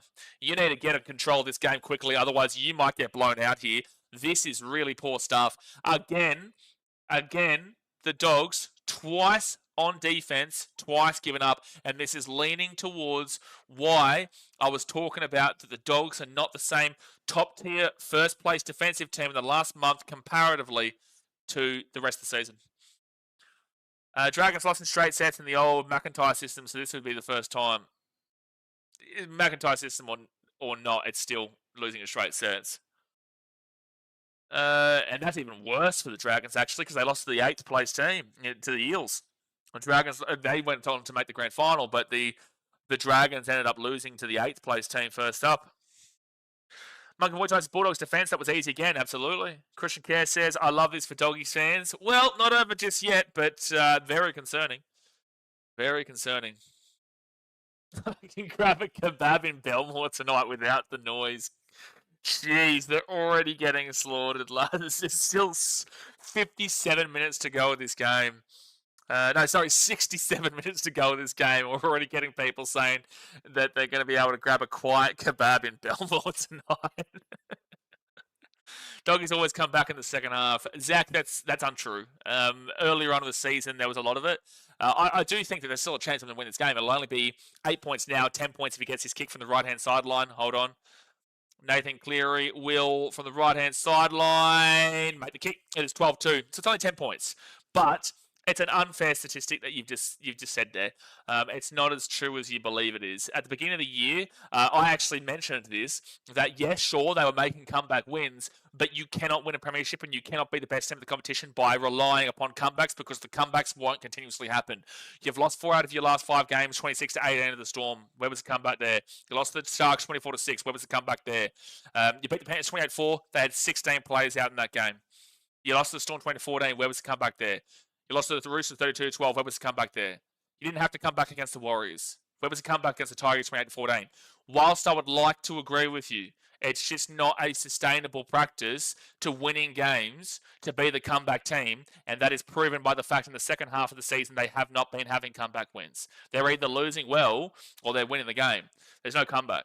So this is only 10 points. It's not like a dramatic comeback, and it's still absolutely a chance here for the Dogs to turn it back over and get around it. But the issue is the Dogs' attack is not good. The Panthers' attack is also not great, but it's better at 7 versus 10, and the defense is obviously quite similar. Chris says, Doggies used to come back when Galvin was at Campbelltown. 4 tackle. That's actually true. That is a true statement. All right, so left-hand side now for the Panthers, and Isaiah Yeo is going to get this ball here to the 50 on 5th tackle. Blah, blah, blah. So it would be dangerous to walk around Belmore if they lose. A lot of angry fans. It would be dangerous either way. So the Dogs now, they'll get this ball here to the 13, and it's going to be Jethro Renakama. He'll bring this ball out here to the 20. First tackle. You can noticeably tell the atmosphere and the sound of the core stadium right now is quiet. It would be exciting, super exciting, though, if the Dogs were able to come back in this game, though. Like, the noise would be through the roof if they were able to do it. Third tackle now for the Dogs at the 25. Third tackle. We're not making a great deal of meters here. Growth Mindset says, up the Wars, go the Pars. Justin says, this is supposed to be a close game, being that it's a playoff game. What are the WTF Bulldogs, you bums? Lads, it's 15 minutes in. You know, it's only 10 points. Like, people are talking right now as if this is a 30-point game already. It's only 10 points, 15 minutes in. It hasn't been a good start for the Bulldogs, but there's still 65 minutes left of the game to go. Galvin will kick this one down here to the 15, where Brian To'o brings it up to 20, then to the 25, to the 30, and it's first tackle for the Panthers. Justin says, this is, that's right. XSD says, usually Penrith change second half, but hopefully they get a good gap first half. You're right, XSD. It's a good point you make. The Panthers actually have been falling off in second halves recently. 10 points is actually very much a comebackable lead here for the Dogs, especially with how the Panthers were up against the Storm at halftime and lost that game up by 2 scores, and then also up against the Raiders by 2 scores in that game, and then lost that game as well. The Panthers have actually been giving up leads in second halves recently. They have been. Last week didn't happen against the Wires, but they have been quite well known in the back half of the season that they have been giving up leads. You go back to that Titans game, they're up 24-0 at halftime, and they controversially won the game 30-26. But the Titans scored 26 unanswered points. The Titans were in last at the time. The Titans scored 26 unanswered points to win to be up 26-24. Controversy hit, and they won the game 30-26. But the point is, their second halves are not the finished product of the Panthers. The first half is where they go all out. XD says, hope it's not another golden point game. I'd love a golden point game. That'd be the best outcome. That'd be awesome. And Broncos fans would love that. Broncos fans wouldn't be liking this right now, though. 4th tackle for the Bulldogs. Reed Marnie goes to Galvin. Galvin shot ball. They're away. Jacob. That's Preston. Preston the 40. The 30. Back on the inside for Galvin. Galvin. What the try time for the Doggies. Lachlan Galvin sets up a line break for Jacob Preston and Galvin on the inside. And the Dogs are back in the game. That is a beautiful try there from the Bulldogs to make it a 12-6 ball game. Penrith way, but a kit to come to the Dogs to make it a 4-point game. That's a big moment there for Lachlan Galvin.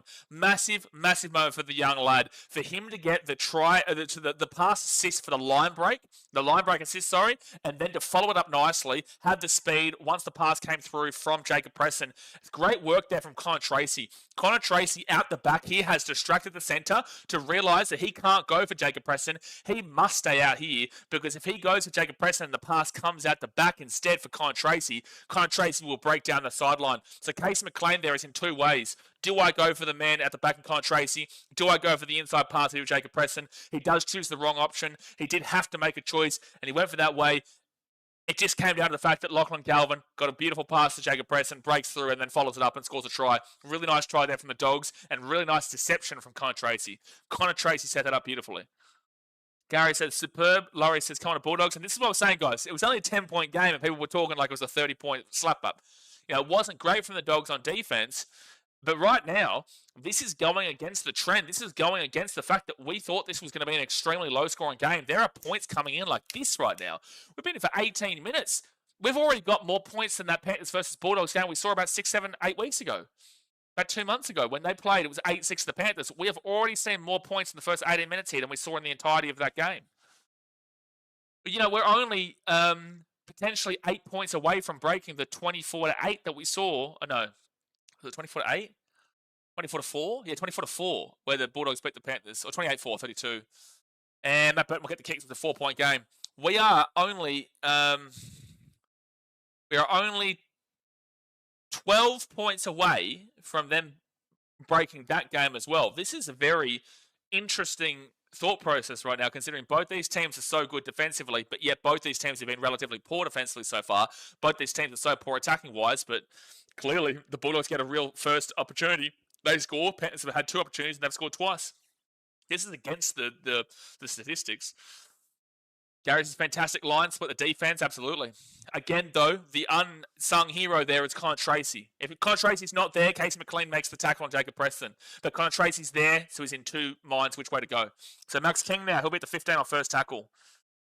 Brent says Preston is a beast. Jacob Preston has been really good to see, and Jacob Preston is a beast. Sometimes he can go a bit missing, but for the most part, he is a beast, yeah. Max Boss says, come on, Panthers play defense more harder. Well, that's middle of the field line break. Like, yeah, that wasn't great, but at the end of the day, it's not line defense. Line defense is more so what we're referring to in the defensive 20, where I feel like the Bulldogs are going to have to score. It's woken the Bulldogs fans back up, by the way. 4th tackle here at the 35. You can hear the crowd.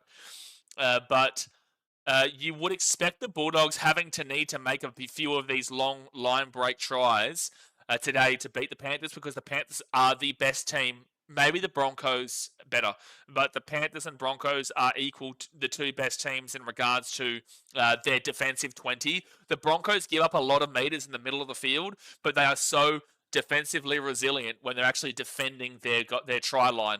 So that's why a lot of the tries you have to score against the Broncos do actually have to come from afar comparatively to inside the 20. So that's why Panthers-Broncos will be a really interesting matchup next week in a lot of ways. I just don't know if the Bulldogs have enough in them to beat that Bronx team. We'll see. Moses says, support the Doggies all the way from Admiralty Island and Papua New Guinea. Go to Doggies, you can make it, get around it. We'll see. We'll see how they go, mate. We appreciate you guys all the way in Papua New Guinea. You guys have been getting around the channel greatly this year. Been really appreciating it. Dylan Edwards will get the ball to the 45 on 5th tackle on the dog side of the field. 20 minutes to go here in the first half, guys. Hit that thumbs up button and subscribe if you're new around here. Also, for everyone in Papua New Guinea, I might be coming your way next year. Genuinely, I might be coming your way early next year. As you know, I travel around a lot, and I am considering coming your way for a little bit. Matt Burton, he'll be at the 20 on 2nd tackle. George Murphy says, what does fraud alert mean? Well, they've lost 4 out of the last 5 games, mate, and finished in 3rd position. You do the math. So 3rd tackle here for the Dogs. They're going to get this ball here to the 25. What does fraud mean? What does alert mean? Put them together. That's what it means.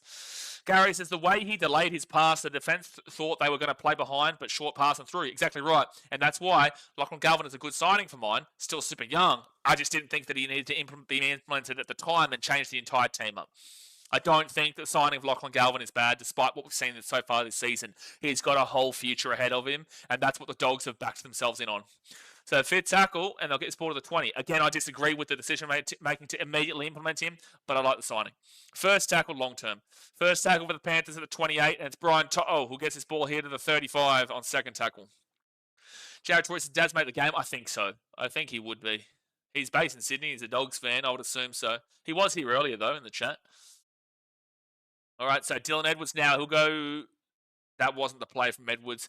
You've got to worry about his ball handling skills in the second half, though. We saw poor ball handling against the Dragons. We saw poor ball handling from Dylan Edwards against the Raiders. We saw poor ball handling against the Melbourne Storm from Dylan Edwards. And we also, Panthers, get the offload away. Nathan Cleary, they go right-hand side here. They've got numbers, they've got numbers, they've got numbers, they've got numbers. Alamotti's away here, Alamotti's away here. He's got Nathan Cleary, he's got Nathan Cleary. Hey, he's got Nathan Cleary. It's try time for the Panthers. And just like that, it's going to go back to a 10-point game. This is just a high-scoring affair right now. What? What? This is a ridiculously high-scoring game considering what both these teams have been like this season. What? 16-8 with the kick to come. So many missed tackles Sunday, but this is the thing. Remember when I told you guys? I said the Panthers have missed 150 tackles in the last 4 games. The Dogs have missed 100 in the last 5 games. The Dogs have missed 193 or 7. I can't remember the number. 193 or 197 missed tackles for the Dogs. This is why I have doubts about the Dogs being the first best defensive team in the competition, form-wise, in this last 2 months. Overall, the season, it's a statistic fact they were the best defensive team, but most of those scores were limited at the beginning part of the season, the middle part of the season, not the back part of the season. So form-wise, I don't believe they're the best defensive team in the competition. Whilst the Panthers, I would say that they would be the best defensive team in the competition, provided the first part of the season didn't happen. It's the complete opposite. The Dogs started strong, then they slowed down a little bit, but still strong, and then they've kind of fallen completely off at the back end of the year defensively. Whilst the Panthers, they started really poor defensively, and then have obviously come home and rocketed like a train at the back end. It's the complete opposite. Laurie says, Dad's mate would be going off at the game, but not after this Panthers try. He would not be happy. Someone says, what is that shit, doggies? Yeah, really poor stuff, and Jethro Renakama made a real poor play there. But they're very clearly missing Stephen Crichton's leadership in this game, in my opinion. So 18-8 here with 17 minutes to go the first half. Ryder says, Broncos, is that a house or a donkey? Well, it's a donkey, but I also don't know what your... you're trying to say, is that a horse or a donkey? Well, it's a horse, but I'm going to call him a donkey. Gary is asking a question from yesterday. Can players be transferred during the season or end of the season? Or is it done to when contracts expire? Well, there's a midway point of the year. What's it? Is it June or July? I can't remember the exact date. There is a cut-off period. At this point of the season, you can't see it. But post-season, absolutely. And prior to the cut-off date of like June something or July something, I can't remember what the date is, but there is a cut-off. Oliva says, go to Panthers. Sean says, defense has gone out the window. Someone's been timed out. Oh, Salema. There's only one S in Storm. There's only one S in Storm. It's the only team that has only one S, not plural. There's no multiple Storms. It's just the one Storm. Dylan Edwards, Nathan Cleary, Liam Martin at the 35. And he's, oh my gosh, this defense is poor. 45 metres out. Liam Martin got from the 35 to the 45 on post-contact just then. Now fit tackle for the Panthers, and they're going to beat the 45 on the dog side of the field. Josie Parts, what if both teams score 50 on each other? Well, they're not winning the comp, clearly. And great tackle there from Case McLean. Dogs, Jacob Kiraz second out of the 5. Joe Toys, Dad's mate will be throwing bottles in the field if the Panthers score again. Yeah, I wouldn't put it past him. He's a loose character, that bloke. Loose character. Jethro Renakama gets his ball here to the 15. It's a penalty. That's a huge penalty for the Dogs. In a bit of trouble at the moment. They needed a high tackle penalty there. That'll get them out of trouble, probably up to about the 40. Leia Craft says, oh my gosh, screw the Panthers, bro. I understand. Oh, yeah, it's Liam Martin who gets tackled, gets the high contact there, I don't think it was his eye, Papali'i. Hey, someone says, Penrith are just going to dominate now as they have found a weakness with Matt Burton. He's been caught out a few times in defence. Yeah, you're not wrong. But they've also scored both sides of the field, mate. It's not like they've just scored on one side of the field. They've scored on both sides of the field here pretty easily. The right-hand side with Paul Anamotti is finding a ridiculous amount of space out there. But the left-hand side, they've attacked once and scored through Brian To'o too. So it's just they've found weaknesses in the Dogs' defence in general. You know, the Dogs have been pieced apart in general so far, which and 26 points in the first half here. Everything went against the over. Lachlan Galvin to Connor Tracy. Connor Tracy gives it across into Karaz. Oh, that's good defense from Brian To'o. And Dogs, that was poor. June 30th, thank you, Footy Shed. But Brian To'o will take Jacob Kiraz over the sideline. And this is great defense overall from the Panthers. Lachlan Galvin, Connor Tracy should have stopped right there. That's on Connor Tracy. That is 1,000,000% on Connor Tracy there. There is way too much limited space. Way too much limited space there for Kiraz. Connor Tracy is the reason for what just happened. Anyway, so that's going to be third tackle here for the Panthers, and they are at the 40 on the dog side of the field. But the Bulldogs haven't even been tackled in the opposition half. Yeah, that's crazy. That's true. Yeah, that is crazy. Fourth tackle for the Panthers. They're at the 35 on the dog side of the field. Systems, Panthers grind. Fair. Imagine if the Storm lose next week. Top 3 spammed out, gone burgers.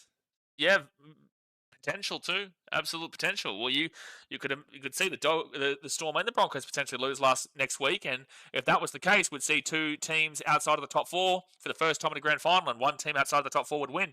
We have been saying for a long time this season. This year is anyone's to win. That's a high tackle. That's a high tackle. Yep, penalty for the Dogs. You're lucky there. High tackle there against Isaiah. Bronson Cherry gets hit high, and it will be a penalty of Dogs. This could be the first year you see a team win outside the top four. Raiders already gone. There's a chance, genuine chance, the Dogs obviously go out today. And then I said before the game started, I've got the Panthers to beat the Broncos, but I've got the Broncos to beat the Dogs. So then, based off of that, I would be saying the Broncos as the top 14 could get knocked out next week. And then we have Sharks and Storm, and you could easily see this, not easily, but you could see the Sharks beating the Storm in Melbourne. Tough ask, but could happen. So we could see a grand final with two non-top four teams. Everyone pray for the Storm versus Panthers not to happen. Madhu, it's getting very nerve-wracking at this point. It's getting very nerve-wracking. Toby Sexton, they give it off, and they'll be 44 metres out from the line, third tackle. Payne says, who do you think is winning, Dogs or Panthers? Well, right now it's looking Panthers, and I did tip Panthers before the game, but it's a knock-on from the Dogs. I don't know, doggies. I don't know. You're not looking crash shot this first half. It's a good tackle there from Blaze Salung. You knock on for the Dogs. Matt Burton's having a shocker today so far. Having a shocker. Blaze Salung, he's going to whack him there, and it's a knock on. Moses says, I tip Broncos and Storm for grand final. Valid. I'm not surprised with any tip. When it comes to the final four teams, I'm not surprised with whoever wins. So Panthers now at the 40. 12.5 minutes to go here in the first half. The Dogs have yet to have a single play the ball inside the attacking Panthers 50. They have not been tackled inside the attacking 50 all game today so far, yet they've still got to try, and they've also still got that penalty from the penalty from 20 metres out. I did a 5-kilometre walk across two bridges and then a casino. There's a mix of two worlds, casino and a long walk. 4 tackle, and that's a penalty to the Panthers here. They could consider it too, but you found it so easy to score here today that I wouldn't be surprised if they go for the try. You could go for the 2 to make it a 12-point game. It's right in front, 33 metres out, and they will go for the tap. It's been so easy for the Panthers attacking-wise today that I agree with them going for the try here.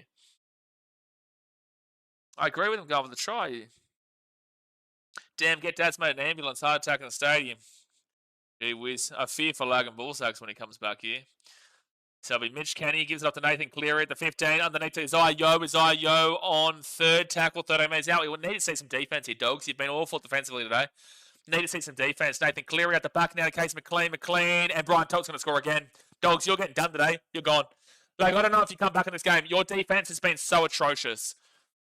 Bulldogs, your defense today has been so atrocious. They have had 4 attacks. They've scored 4 times. They have scored 4 times from 4 attacks, the Panthers. It's about to be 24-8. Laurie says, that's right. I want Dad's mate to eat his words, but I also want to play them at Suncorp. Well, it's not looking likely right now. This Dogs team is not looking like they're ready for this finals game against the Panthers. Mutter says, time for the Dogs to start thinking of what Panthers player they need to sign for next season. They're missing, and this is the thing, right?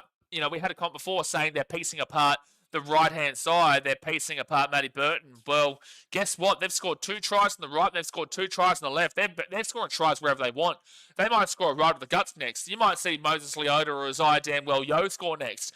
This Panthers team right now is getting it all their way. Whether they want on the right, they want on the left, they don't give a shit. They've scored 4 times from 4 attacks. Davis is the Galvin effect. Galvin's probably been their best player today so far, Davo. Galvin has probably been their best player today, Davo. Gary says, Dogs need half-time to come very quickly and need to regroup. Yeah, but they need to score before half-time. They can't be down by 3 converted tries to the Panthers at half-time and come back to win the game.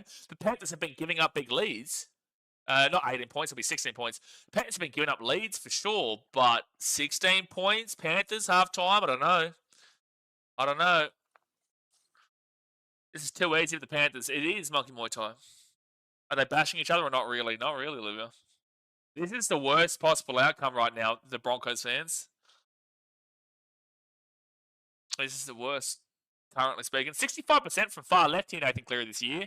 But he will get this one. So it's 24-8. So it is a 16-point game with 10 minutes to go the first half here, guys. Hit that thumbs up button and subscribe. Well, Bulldogs, it's 24-8 right now. Now, Daz has been getting into Broncos fans a lot this year with that scoreline. Just remember, the Panthers came back on the Broncos 24-8 at the stadium in the grand final 2023 with 15 minutes to go, which shows to you that even if you're down 24-8 with 15 minutes to go, you can win the game because these guys did it against the Broncos in a bigger game than this. But your defense has been so appalling that it's terrifying. That's terrifying. Johnny Parsons, doggies fight back. Yeah, well, we need to see it. We want to see a good game here, and right now the Dogs aren't giving us that good game. Leon says, well, someone just lost their paycheck. Might as well put the Dogs on eliminated. The thought went through my mind, but I'd need to see another try for that. All right, so second tackle now with the Panthers, and they're going to go across. And Liam Henry is going to get the ball out here to the 30. Completions is 15 from 15 for the Panthers, 8 from 11 for the Dogs. It's a clear gap in quality here. Clear. Livy says, I saw a post today about Rebel Canberra having a sale for 100% off all Canberra Raiders merch. 100% off, so free for Raiders merch? No way. 100% off? No way.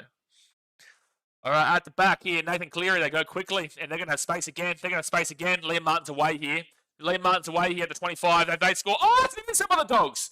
Oh, Colin Tracy, you saved your season, dude. Oh, it's a penalty to Panthers. An obstruction play here from the Dogs. Well, regardless, Colin Tracy just saved your season by... But hold on a second. So there's an obstruction play here at the 45. Oh, you do have to come back from that because it does completely impact the play. Even though they've run 20 metres, it does completely impact the play. If Liam McKigan didn't do that, they would have scored. But also, if Connor Tracy doesn't do that, they would have played advantage and it would have been game over. Dogs, you might get 50 put on you today if this is your defense. You may get 50 put on you today. And I'm not joking. Left-hand side, you need to see like a big mistake here. You need to force an error because this is their 5th attack.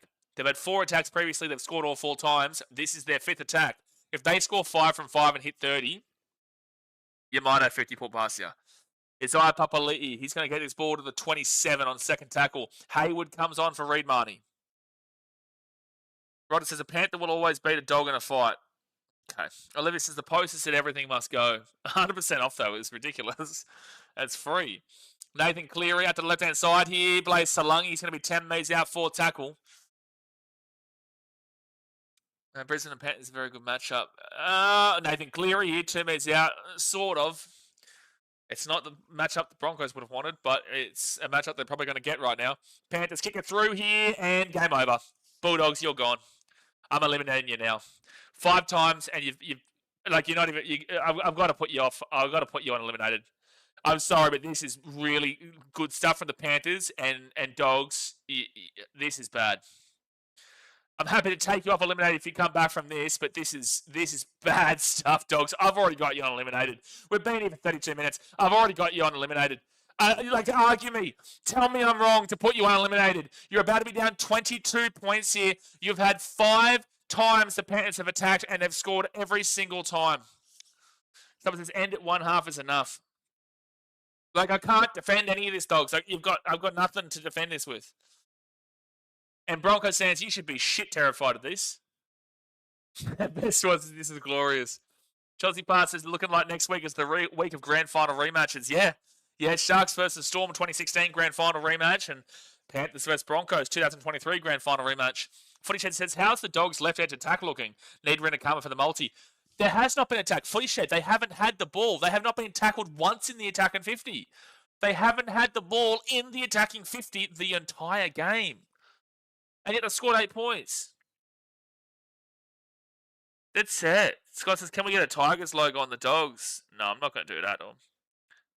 Bulldogs look shocking, Monkey Muay Thai says. Yeah, they look horrific. They do. They look horrific. 30-8 with 6 minutes to go in the first half. Laurie says, disappointed. Thought it would be a tight game, not a Titanic hitting an iceberg, leaking tries. Dang, for sure. I think we all thought this was going to be a close game, and we thought it would be a low score. Everything was going towards that, but the Panthers have just come out and absolutely dominated the living shit out of the Bulldogs here, and the Bulldogs season looks like it's done. Is this really finals footy? Well, this game is absolutely finals footy. This is just the definition of what I tell you guys all the time, where sometimes you can get, like, when you look at the best game of the round in a regular season matchup, it's usually the game that you thought was going to be the best game, which will end up being a blowout. And the game that you thought was going to be a shithouse game will end up being the great game of the round. And the reason why the best game looks like it sometimes becomes a blowout is because the teams are both very good. But if one team is just a little bit underwhelming that day and that other team is just as good and they get that one try and take that advantage, because they're so good and they're a little bit underwhelming today, they can blow that game away. And it's like, that doesn't mean this team's not good overall, just means they had a bit of an off day and this team is so good that they can put you away, and then you can see this team still bounce back later on in the week after and whatnot. This, however, is a bit of a different story because the Bulldogs don't have next week. They don't have next week to bounce back from. So it's a harsh lesson to learn here for the Dogs. Madu says, plenty of Dogs fans in Papua New Guinea are putting on their Panthers jerseys from previous seasons. The Dogs will get this ball here at the 20 and bring it out to the 30. Connor Tracy. But Tuss says, bring it on. Either Panthers or Dogs does not matter. It's finals time. Bring on the best teams, put on a show for the fans. Agree, but I don't think you're saying bring on the Dogs. Well, you'd love the Dogs to come back here, to be fair. Not that it would happen. But I said before this game, I thought the Bulldogs would lose to the Broncos, but I think the Panthers beat the Broncos, and right now I'm feeling a bit confident behind it. Because the Panthers are the kind of team that could frustrate the shit out of the Broncos, and the Broncos, if they get frustrated, oh my God, Dogs, 34 missed tackles. Oh my gosh. Dogs now, they're finally in the attack and a half, and it's going to be Bronson Serry at the 30. The Dogs have had 34 missed tackles. That's insanity numbers. Lachlan Galvin, left-hand side, they give it to Harry Hayes, who kicks this ball into the air, and it's going to be caught by Casey McLean, and Casey McLean get the ball to the 22. Stormmate says, this isn't supposed to be happening. I said I'd change my name to Straight Sets, mate. If we'd lose, you could be looking at a Straight Sets, mate, in 40 minutes. Daz, we could be looking at a Straight Set, mate, in now. Like, dead set. Sankamap says, Bronx Zoo gonna get rocked. Eloy says, Dogs are just completely exhausted. Yeah, the Dogs, they just haven't. I don't know what's happened here, man. I don't know what's happened because Galvin's been. There's a massive bum action there. Who's this? The massive bum action of Dylan Edwards. Gee whiz, we saw what he had for breakfast this morning. The Dogs get the ball at the 10. Colin Tracy will bring it out here to the 20. It's first tackle. I don't know what Dogs team this is, but this isn't the Canterbury Bulldogs who finished in third place this year. Dozzy Parts 34 missed tackles in one half of finals footy is insanity. Well, look, Sharks missed 26 tackles at halftime yesterday, and the Raiders missed 27 tackles yesterday. With the quality, you can see it, but 34 is even worse than that. 15 to 17 is the average missed tackles at halftime. They're at 34. Like, they might be at 40 missed tackles at halftime, which is over double. Actually, they're over double the highest average right now. Steve says, at the moment, the Broncos are shitting themselves. There they are. Anyone would be. Storm probably the only team I'd say would be, still fine. Dylan Edwards to 25. Gary says, Dogs are out of ideas. They could implode second half if Panthers score again before half time. Yeah, the Dogs just have had no opportunity at all.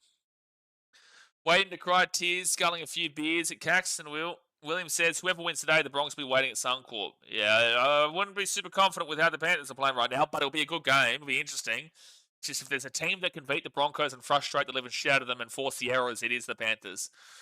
Dylan Edwards now to his Io. Nathan Cleary at the back here, quickly passing, get the offload away, Nathan Cleary. He's away, he's at the 20, they get to Brian To'o, he gets back on the inside. Dogs, you're out. You're gone. You're fucking kidding me, Dogs. This is pathetic. It's 34-8 with the kick to come. It's about to be 36-8. I'm sorry, Dogs, but this has been absolutely appalling that I cannot defend on any level. This is a disgrace to the fans. I am so sorry to the Bulldogs fans who have gone through this entire season and been so exciting. It's been so fun to watch for you, and you're going to have this absolutely putrid effort here at halftime. It is 34-8 the Panthers with a minute 18 to go here in the first half. I've got you on eliminated already because you've been eliminated. This Dogs defense today has been absolutely abhorrent. Absolutely abhorrent. And if you are a Dogs fan, you should be happy with your season, but you should be extremely disappointed with how it's going to end, and you are going to get crucified in the media. The Dogs are going to get absolutely crucified in the media. Ryder says, we should have just knocked out games all season until we have a winner, save months of games. Well, that's the stupidest idea I've ever heard in my life. Kane says, let's go Penrith. Madu says, as a Broncos fan, even if we got a big lead, I'd be shitting myself to a full time. Valid. But also, knowing the Broncos, you can come back from anything too. Sankamap says, Bronx are shaking their peepees, right? Jeez. Paul says, Bronx had a tough game. Panthers have an easy game. Dogs are shit. Not a good preparation for a preliminary final. Broncos will be pleased. No, completely disagree. I completely disagree with that call. Completely disagree. What? Not a good preparation for a preliminary final? Bro. What?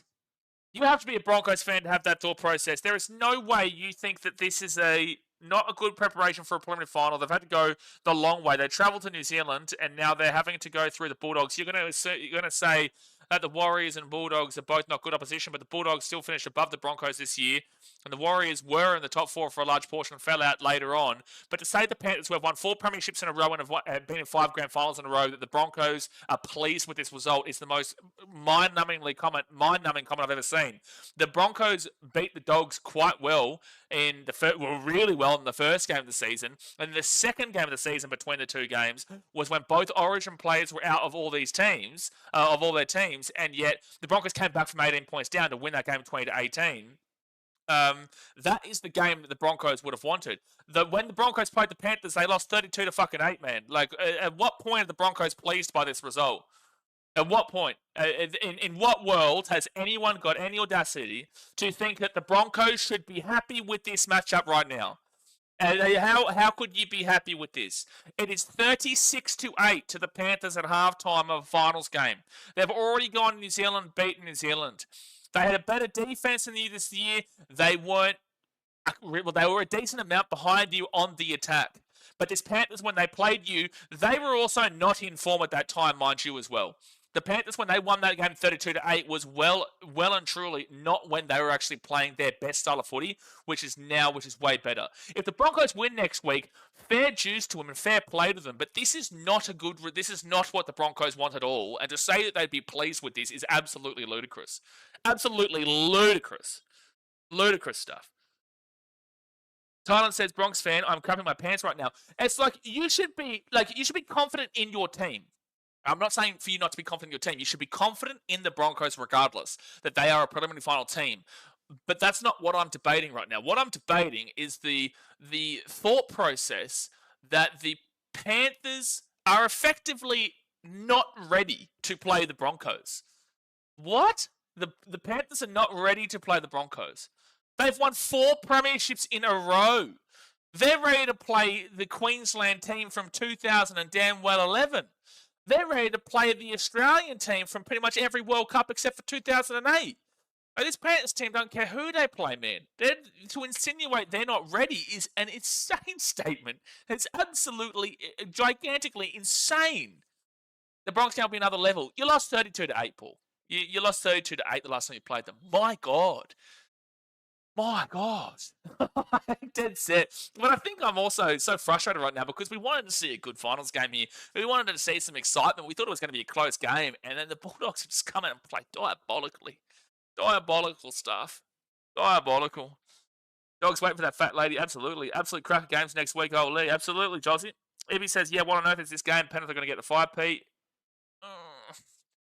You know, it's still teams, like the Storm are still going to give them a good run for their money. The Sharks will give them a good run for their money. Broncos will give them a good run for their money. I don't think that we just say the season's over now because of this, but this is a good result here for the Panthers. And the Bulldogs, yes, sure, they've been vulnerable and they have fallen off into the back end of the season. But the reason why it's so annoying to see that comment is because it's just so mind-numbingly stupid to say and effectively insinuate the Panthers are not ready to play the Broncos when they have played the Broncos, beaten them 32-8. They literally beat the Broncos in a grand final 2 years ago. They've won 4 premierships in a row and have been in 5 grand finals in a row. And then to insinuate that the Panthers are not ready for the new level of football at Suncorp, what are you talking about? Like, what are you talking about? Anyway, let's get into these stats here. Let's get into these stats at halftime, guys. Obviously, I appreciate you for tuning in as per usual. Obviously, hit that thumbs up button and subscribe if you are new around here. And let's get into these stats that are not going to be pretty for you Dogs fans. Now, the tries for the Dogs, Lachlan Galvin. The tries for the Panthers, gee whiz, put your feet up. Brian To'o, Paul Adamotti, Nathan Cleary, Brian To'o again, Liam Henry, and Isaiah Papali'i. And Nathan Cleary is 6 from 6 in the conversions. Matt Burton obviously kicked a penalty goal to lead the game 2-0, but since then, not looking too great. Now, possession-wise, 61% possession to the Panthers, 39% possession here to the Dogs.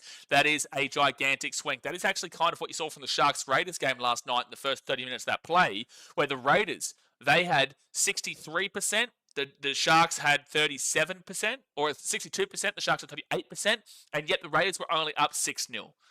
Right, so that's why we criticised the Raiders yesterday for the fact that they didn't have many points on the board with a ridiculous amount of possession in their favour at 62 to 38, whilst the Panthers at 61 to 39 are up 36 points to 8. You know, that is a big-time swing in the Panthers' favour, and they are capitalising on it. They've had 5-6 attacks, and they've scored all 6 times. They've had 6 attacks, they've scored all 6 times. You know, and that is the definition of what this Panthers team can do. Comparatively to the inexperienced Raiders that we saw last night.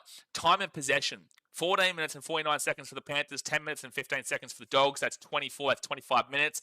It's very paltry in regards to, it's very limited in regards to the amount of time we've seen with ball in hand in this game, but that is granted because there is a lot of tries coming. So the lot of tries is what's taken away the minutes on the clock from the kicking and all that kind of jazz, right? So I don't hate on that time possession too much, but it is quite low.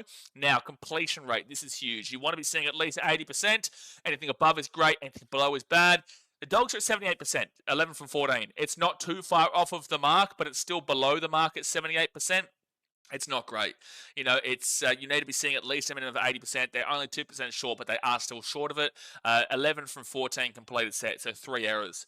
Well, the Panthers are at 95%, and they're at 100% for the majority of that half. 95%, 20 from 21. I think this may be wrong. It could still be 100%, but this does say 95%. Sometimes they have a difference between the actual NRL broadcast and also NRL.com. I would probably lean towards the broadcast if it does say 100%, because I can't remember it knock on for the Panthers, but this is what it has here. So 95%, 20 from 21. They have had 7 more sets in total than the Bulldogs, and they have had 9 more complete sets. 7 more sets in total, but 9 more complete sets. The Panthers are absolutely destroying in this area. It's incredible completion rate and possession from the Panthers. With more possession, sometimes you would see, there's a higher likelihood of them making a mistake, but they haven't done that today. They've been brilliant. Now, runs-wise, oh my goodness me. Runs-wise, 108 runs for 1,018 run meters for the Panthers. That is gigantic. It's not quite at the 10 meters on average per run level, but at that stage, that's looking at, you'd be looking at 1,080. There's 60 behind that. Dead set, that's still phenomenal. Like, that's absolutely phenomenal from the Panthers. 1,018 run meters. Now it's 1,035 run meters from 109 runs. Comparably to the Dogs, it's 64 runs for 545 run meters. They are 500 meters behind the Panthers right now. 500 meters behind the Panthers at halftime. Now, granted, there is a 45-run gap between the Dogs and the Panthers, a 45-run gap between the two. However, the Dogs are down by 500 meters. That is insane. Post-contact meters is 279 for the Panthers, 138 there for the Bulldogs. That's, again, gigantic in favour of the Panthers. Even if you try to equate a difficult metric of 45 runs to the Bulldogs to equate to 109 runs to the Panthers, it's still probably the Panthers up by a good 80. At a max, too. At a max. Like, for the Dogs, like, that's really huge stuff there. That's really huge stuff. Line breaks, 6-1 for the Panthers. Dogs' defense has been abhorrent. Tackle breaks. An average amount of missed tackles is 15 to 17. The Dogs have had 37 at half time. We'll get into the defensive stats in a second, but tackle breaks is 37 for the Panthers, 11 for the Dogs. The Dogs have had 11 tackle breaks. The Panthers have had 37. That is wild. That's worse than Knights, Cowboys, and Roosters on average for missed tackles, by the way, at half time. Average set distance, 25 and under, turn the stream off, it's pathetic. 25 to 30 is disgusting. 30 to 35 is underwhelming. 35 to 40 is hitting the marker. 40 to 45 is great. 45 to 50 is fantastic. And then 50 plus is basically perfect, incredible.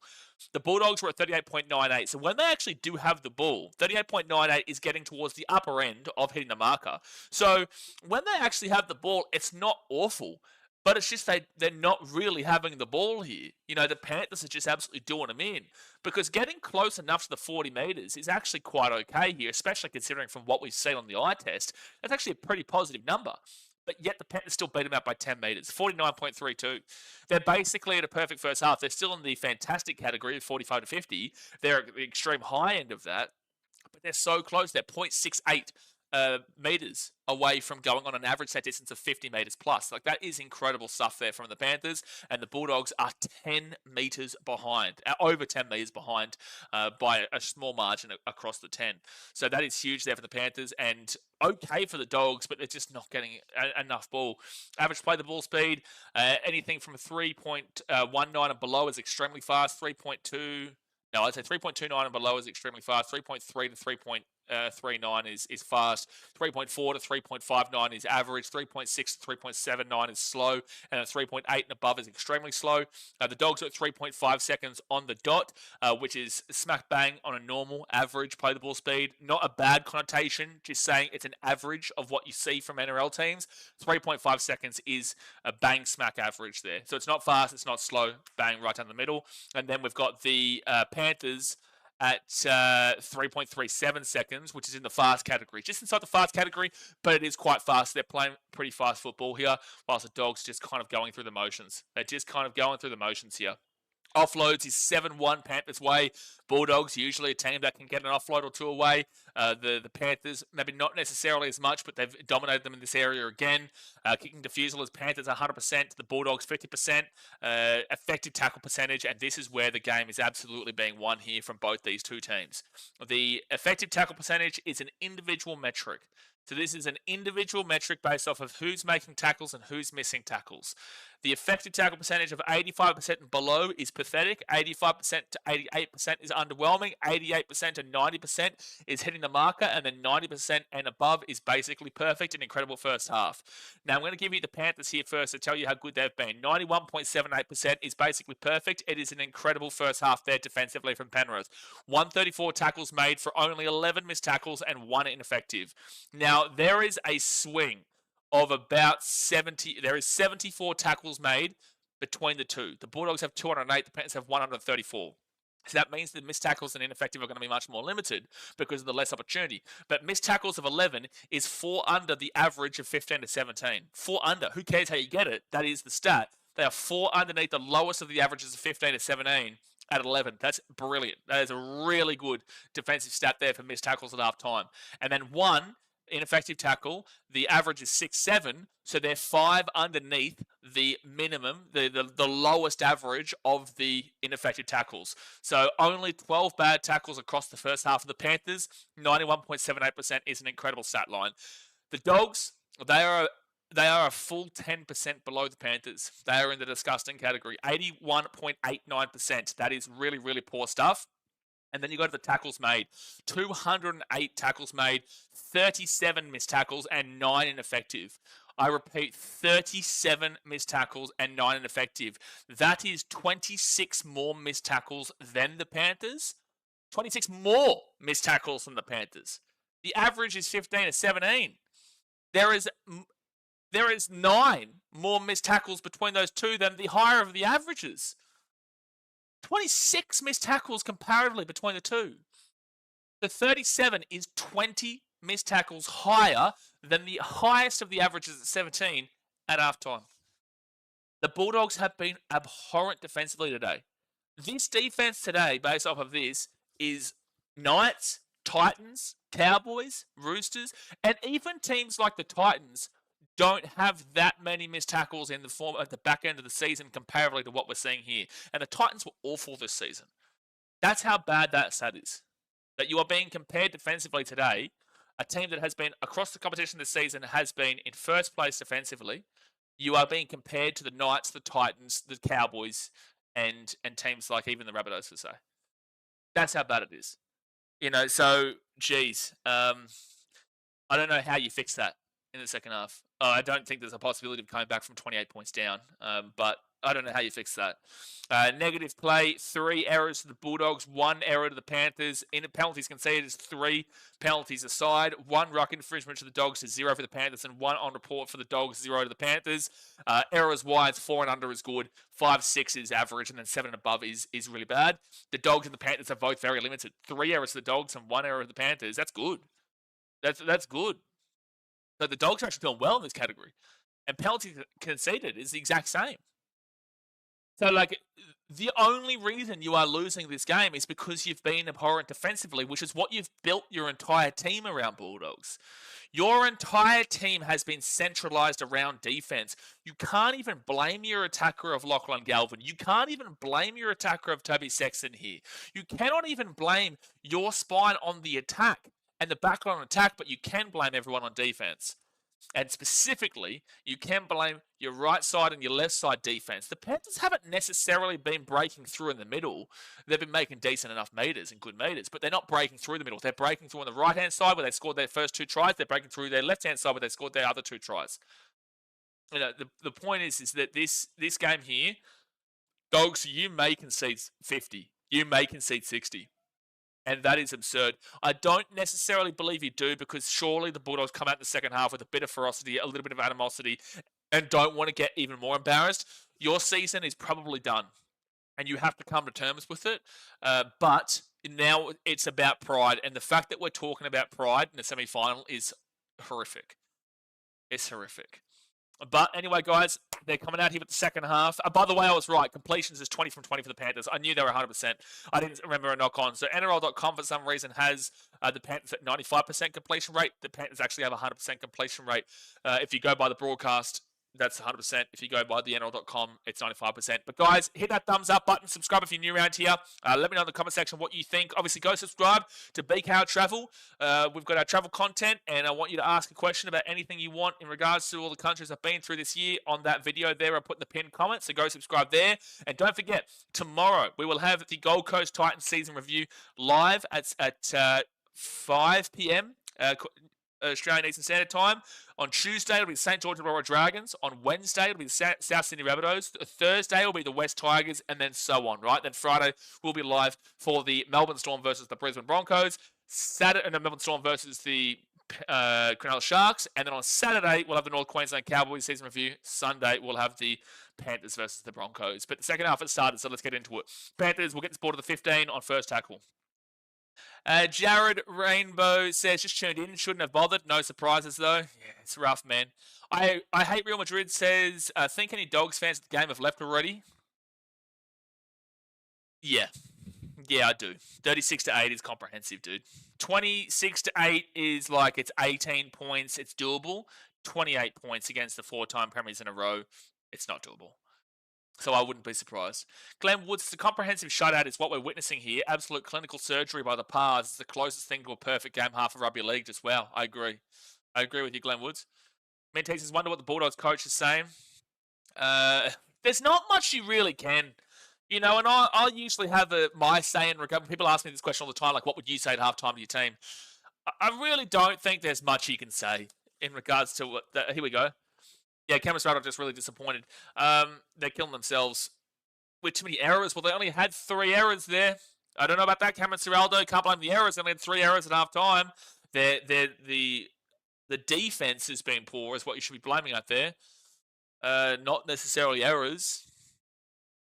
78% completion rate isn't exactly horrific. So I don't know if that's the right thing. But anyway, I would usually have something to say. I just don't think there is much you can say after what we witnessed. That's not on the coach in that situation. That's on the players. Like, defensively, they were just completely unstructured and completely all over the shop. Funny Cat Vid says, Titans would probably blow this 38-6 lead, to be honest. Yeah, your mum doesn't love you, so I'm going to time you out for 5 minutes because I don't love you either. Monkey Muay Thai says, yeah, doggies, better start strong or this game will be sad. This game is pretty sad already, to be honest with you. Sean said 34 missed tackles and not errors. Sean, I'm going to correct you here. 37 missed tackles.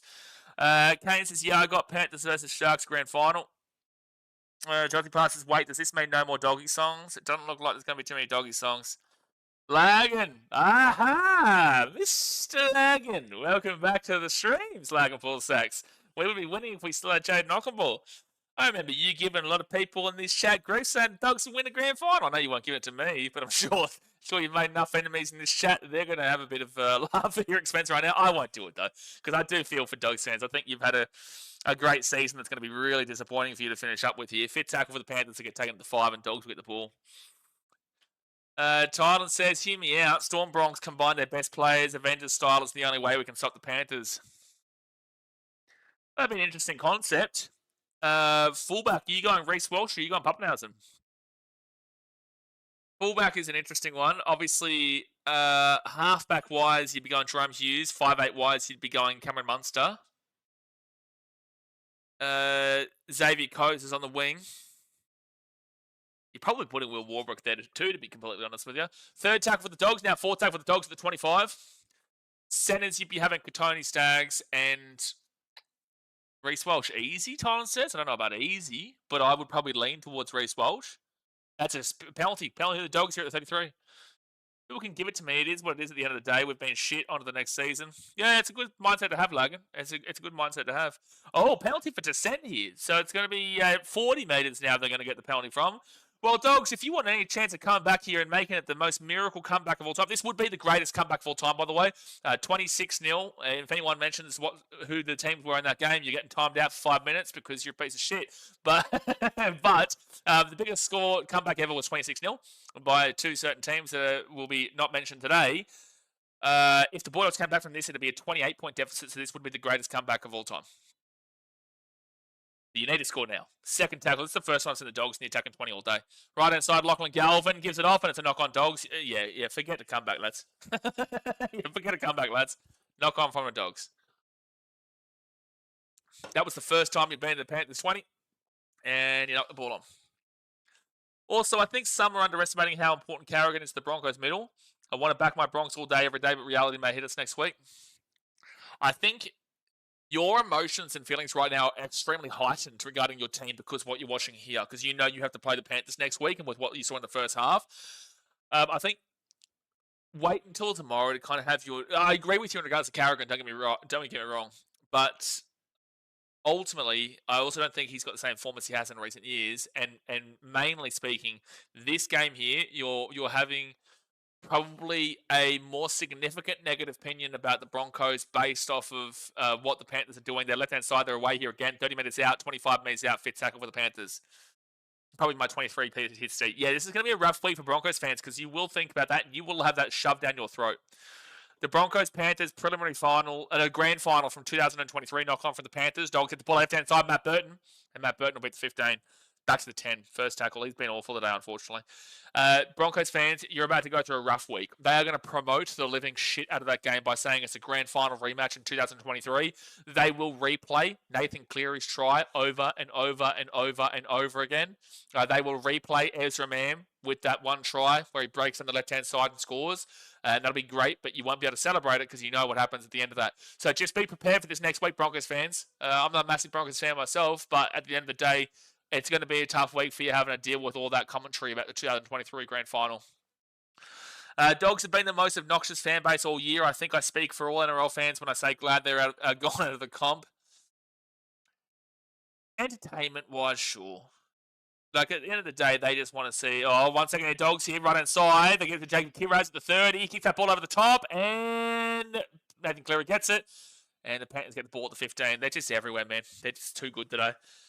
And this is... this performance right now...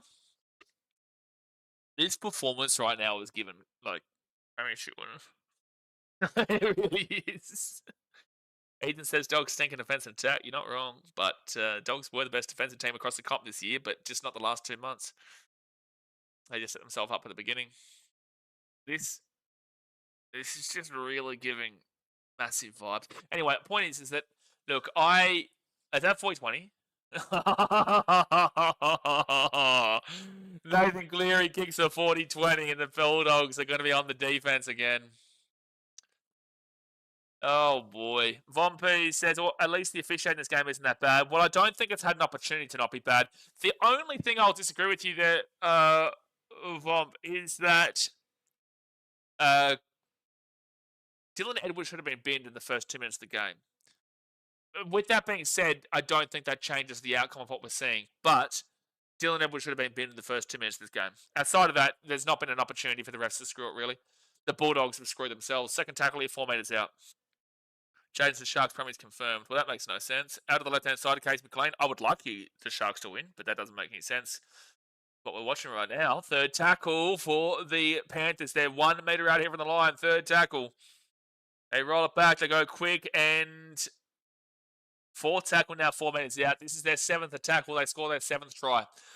Brian he will now be 4 metres out and fit tackle. Rolls it back. Mitch Kenny at the back to Nathan Cleary. Cleary across to Liam Martin. Martin to Grassy McGrath. Dylan Edwards kicks that ball over the top here into the corner, and that will go out of bounds. And finally, the Dogs have been able to defend their first defensive set in their 20-all game today. Vasson says, Jaden, we've always known it's scripted. But Dustin says, as a Broncos fan, I would rather lose to the Panthers rather than go on to win a grand final and have all the haters say we had an easy run to a grand final win. I like the thought process. I like the ideology. I think that's good. But I also disagree with you. I don't give a shit what anyone says. If the Titans went and won a grand final, that'll nearly never happen. But if they ever won a grand final, I wouldn't give a shit if you said we did it the easy way. I couldn't care less what you think. I couldn't care less if anyone says, you guys just did it the easy way. I'd put my middle fingers up and say, I don't care what you think. We're still won. So I don't mind the thought process that you want to, go the hardest way.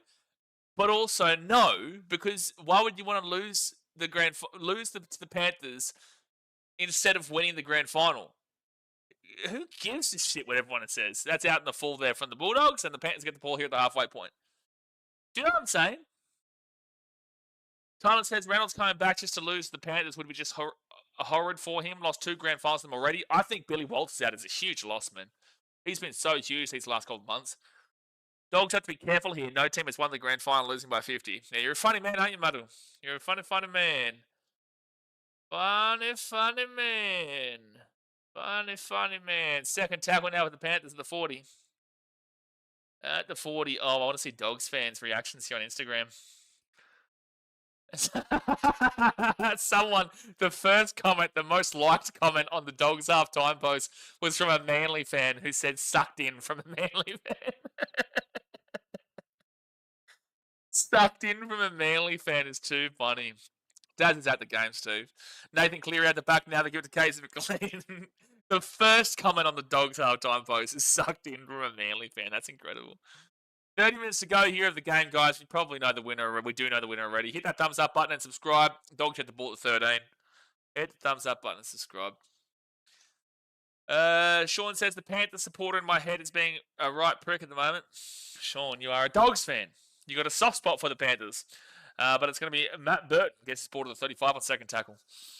Glenn Wood says, I'm in heaven right now. I'm not having to listen to my feral neighbours screaming and swearing for their doggies. Yeah, it's going to be quiet in Belmore tonight, lads. It's going to be quiet in Belmore tonight. How depressed does that Bulldogs crowd look? Well, do you blame them? Connor Tracy taking down the 45 4 tackle. Lads, you just got to chance the arm. You just got to throw the ball around. If you make mistakes, you make mistakes. You've just got to throw the ball around right now, Dogs. You really do. There's no point. There's no point to try to conserve the score. You just need to really throw it around.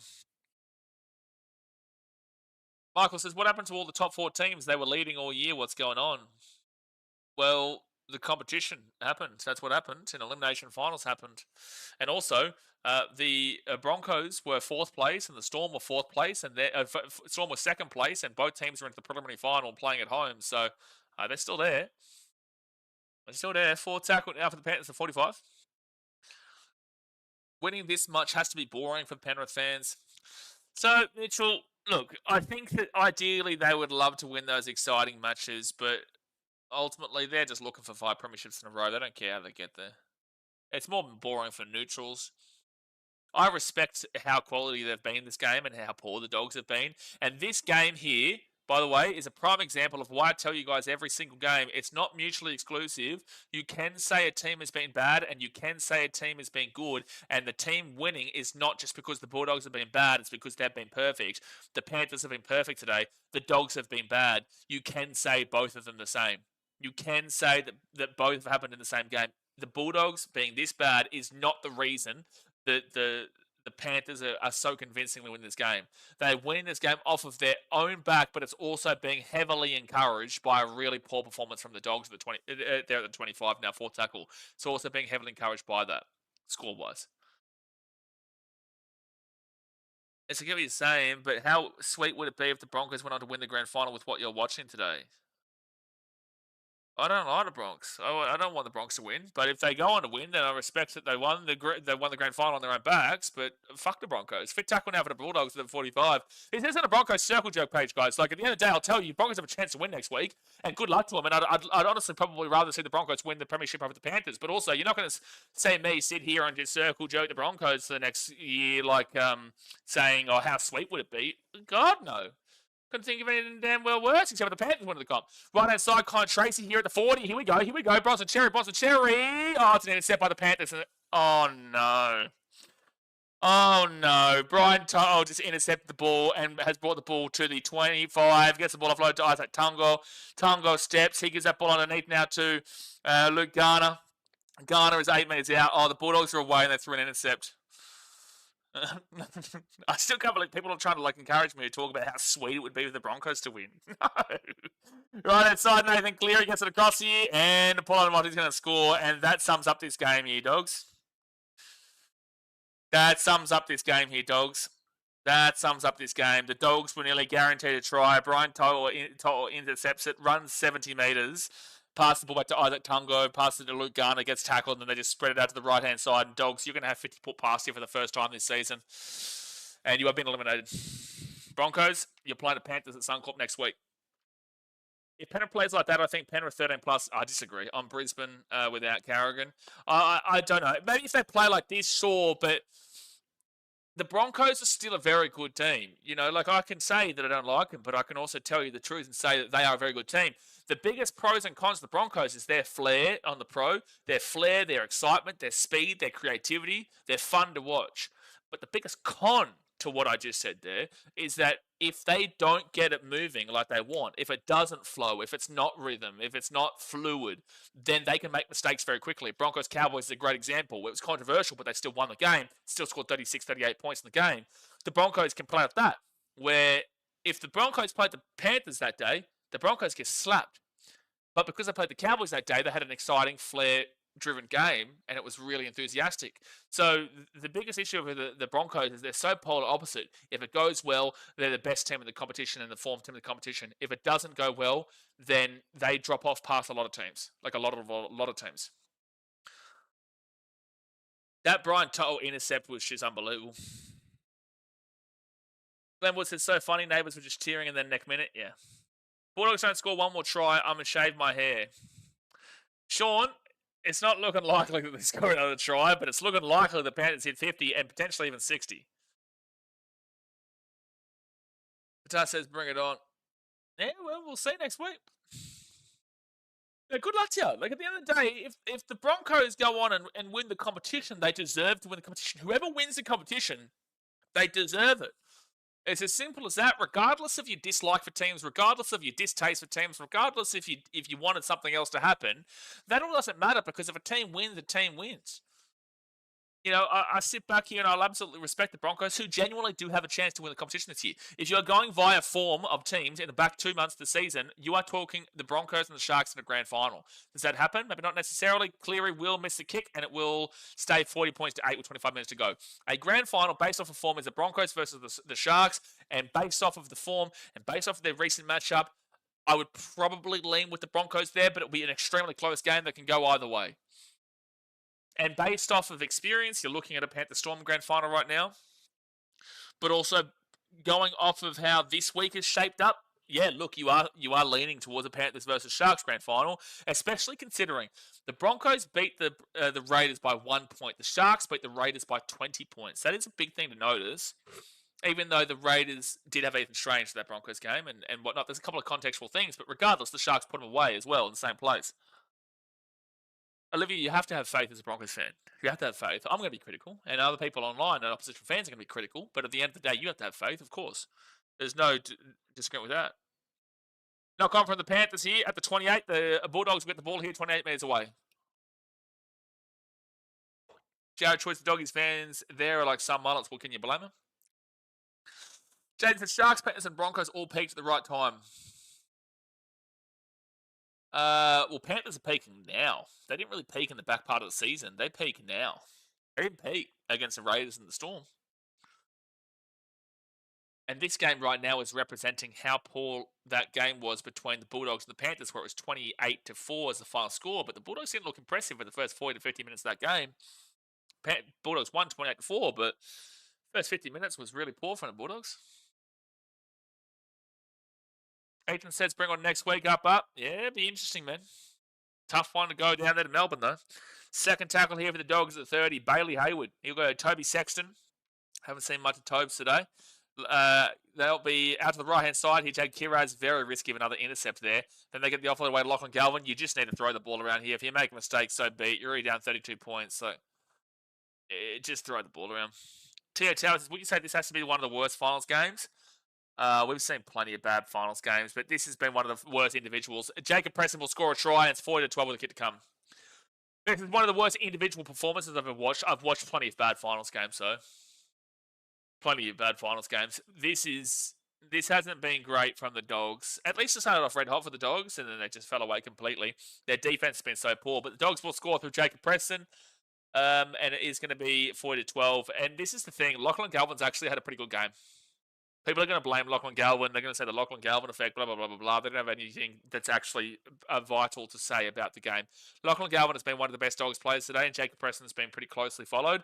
These guys have linked up for both their tries. These guys have linked up for both of their tries today. Olivia says, we have already played the Panthers on Sunday after this year and got our butts kicked. Exactly right, Olivia. But you've got to have faith. You've got to have confidence. Oh, no. Oh, he's hit the post and gone in. Lucky. So 40 points to 14 with 22 minutes to go here of the game. Live in Melbourne, we know who's going to win the grand final. Well, who do you know is going to win the grand final? Because I can give you a positive spiel about the Storm, the Sharks, the Panthers, or the Broncos. I can give you a positive spiel about all four of them. So who do you know is going to win the grand final? Basman says, Minty, going to be hard if you're playing the Sharks on Friday.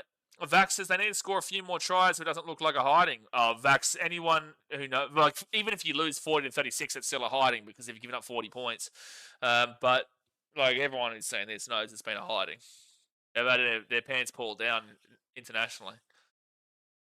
All the bells and whistle for the season and get 4 flat tires when you need them most. Exactly right. Well, it's 26 points of difference right now.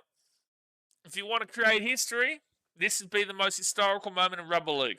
You break a team that's won 4 premierships in a row. You knock them out from grand finals contention for the first time since 2019. And you break the single game record for the biggest comeback of all time, which would have been 32 points. Jaden says, you'll have to send your mum a nice lot of flowers and a letter if the Sharks beat the Panthers in the grand final and end the Panthers streak. Well, I was actually talking to Mum today. Because I was talking to her saying that I'm going to be in Fiji next month. And she was like, oh, maybe, you'll be here early if the Sharks make the grand final. And I said, no, I can't. I've got to stream here. We'll have a lot of people here. I've streamed all year long. I've got to respect that. And whilst I'd love to go to the grand final, if the Sharks made it with her, I do have a responsibility to stream the game. Forward tackle now at the 40, Lachlan Galvin. Short ball again, Jacob Preston taking out the 45. That's been the only threat today across the entirety of the game. Bailey Hayward and Lachlan Galvin into the corner, and it will be Dylan Edwards getting the ball here at 10. Funny Cat Fid says, if the Panthers carry this form, they'll be untouchable for the rest of the finals. Like, we're in the preliminary final and the grand finals. Like, the teams that they're playing are still very good, damn well teams. Don't let this just completely dictate your entire opinion about the entirety of the comp now. The Storm can definitely beat them. The Broncos can beat them.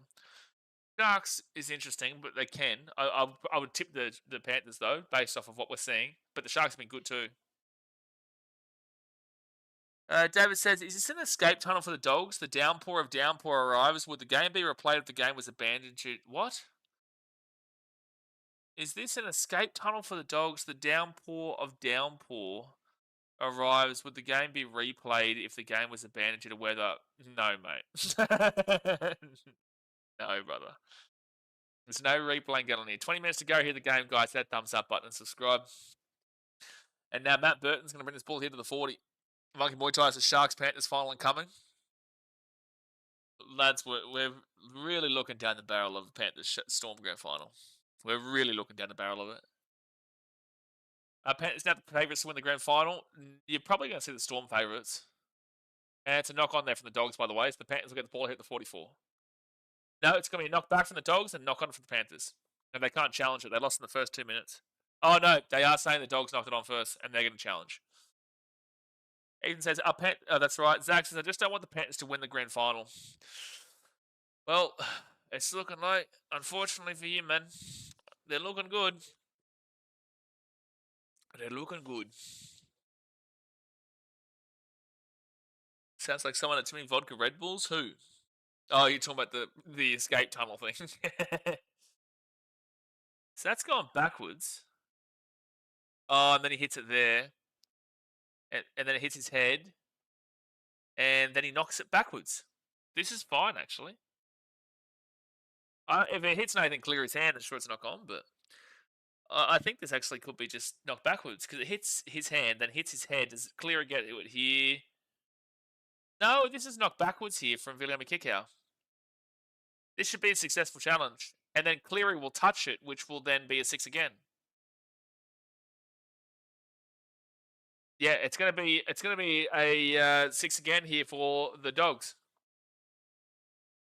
Hunter says shit commentary. Well, that's a bit too bad, man. Hunter, if you would like to go and do it yourself, you can feel free to do it yourself. If you can commentate a game with real pure excitement of a 40-14 semi-final, then please do so. And if you would like to send any suggestions, please send it through the comments section of your real intellectual response to tell me why we've done such a poor job here today. Tyler says, ironically, if the Raiders won against the Bronx, would have given them a real chance if they faced Penrith in a prelim with Ethan Strange. Raiders Panthers would have been a great game.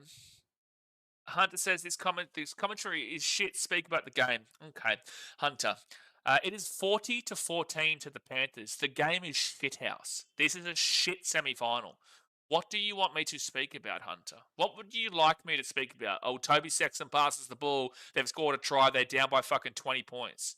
Like, what is there to speak about? The reason why we're speaking about all the other teams is because this game is over. If you are a Dogs fan, you're gone. If you are a Panthers fan, congratulations. We're talking about next week with you, and we're talking about the rest of the teams in the competition. So please feel free. You can go another stream and another commentary to watch it. We don't really give a shit. At the end of the day, this game is shit. We're doing our best to talk about everything else in the competition. If you're a fan of the Bulldogs, then you're shit. See you later. Not to every other Dogs fan. If you're a fan of the Panthers, then congratulations. You're in it next week. We're talking about next week. So, no. So they'll go right-hand side of the Dogs. They'll get 6 again at the 30. Max is bros in here talking shit because he can't afford to pay for Sky. Exactly right. That's always the way. I wouldn't be surprised if he asked to put the game on soon. I wouldn't be surprised. Second tackle of the Dogs at 27. Tyler says Hunter might be projecting. I think he's probably a Bulldogs fan, and he's realised that the old kebab shops are closing early tonight. Sean says, wait, Hunter might be onto something. Yeah, no, he's onto something. We're waiting for something to be on. Penalty here to the Dogs at the 10. Ted Tower says, Hunter, are you new to this alive? I think he might be new. Gary says, we have fun on here. Maybe you should change up your meds. Oh, dearie me. Dearie me. Ted Tower says, surely he can afford cable. Well, probably not, mate. Unfortunately, he's probably been laid off for his Macca's job. The old Macca's application system hasn't been good gear to him. So out to the Dogs, Max King. They'll be 10 minutes away here from the line. They've still got to score 26 unanswered points. Hunter did tell me good. Paul says, I think the Panthers should be able to win next week. Anyone can win a preliminary final, man. Colin Tracy, short ball, Bronson Cherry, and they will score. All right, well, it's 40-18 with the kick to come. You've got to score 22 unanswered points the next 18 minutes here, Dogs. This is very reminiscent of that Broncos versus Bulldogs game earlier on in the year. Very reminiscent. So 40-18 here, 18 minutes to go here of the game. Hey, big fella, if the Dogs can make this interesting, I'll start commentating play-by-play for you. Jaden, so I still remember everyone was saying it would be a Raiders versus Dogs grand final a couple of weeks ago. I wasn't. I was saying Raiders versus Storm, to be fair. But I didn't think it was Raiders Dogs. I thought it was Raiders versus the Storm. And if it wasn't the Storm, I was probably leaning towards a Raiders versus. Oh no, I think I was just pretty guaranteed on Raiders Storm. Seems doable, won't do it. It's possible. They will get the 2. So it is a 20-point game, 40-20. Same score as the Dragons game from a couple of weeks ago. It is possible, but it's highly doubtful. I guess it is a 3 converted try game plus a 2-point penalty or a 2-point field goal, which we know Matt Burton can hit. Like Matt Burton can do stuff like that. Max, that's right. Martha says Melbourne and Panthers for the grand final. Please God, no. Please no. Roger says, mate, you're getting wound up. Yeah, no, yeah. You've been trying to wound me up all the time, Roger. You're just unfortunately a bit frustrated that we haven't even replied to any of your comments. Ethan says, BK, who was the sign of the season? Signing of the season. Geez, I have to go through and think about who have all been the signings. Oh, who have all been the signings? Well, it's not going to be Fish for the Wars, even though they did have a really good season, and he was a benefit, but he didn't have an incredible year. Adam Fanua-Blake is going to be up there for the Sharks because he has really helped them to get to where they are. Not that they've improved from last year because they still made a preliminary final without Adam Fanua-Blake. Shimasaki is pretty high up there. Not that I think it's a permanent thing long term. He's going to be incredible, but I think he's had an incredible year for sure. Mitchell says Jack Bird. Jack Bird, that'll do, mate. We've got damn well Jack. Aaron Clark is the one, Reese. There you go. Or Terrell May. Yeah, Aaron Clark or Terrell May. And Panthers knock this ball on. This is going to be Dogs 6 again at the 40. If you score on this set here, Dogs, you have a chance. If you score on this set, if you score within 6 minutes, you have a chance. Well, Leka Hadasema is not a signing this year. He's a rookie. He's not a signing. I would say that if I had to rank those 3, I would put... Oh, geez. It's tough between Aaron Clark and Terrell May, eh? I asked the chat, actually, what would you guys do? Toby Saxon gets the sport of the 44. I asked the chat, how would you rank AFB, Aaron Clark, and Terrell May? I probably would rank, close to 4 past there, but Viliami Kikau will be second tackle at the 50. Gets the offload away on first tackle. Josh Curran, Tilly Tupanua, if they come back here, that'd be the most insane thing I've ever seen in my life.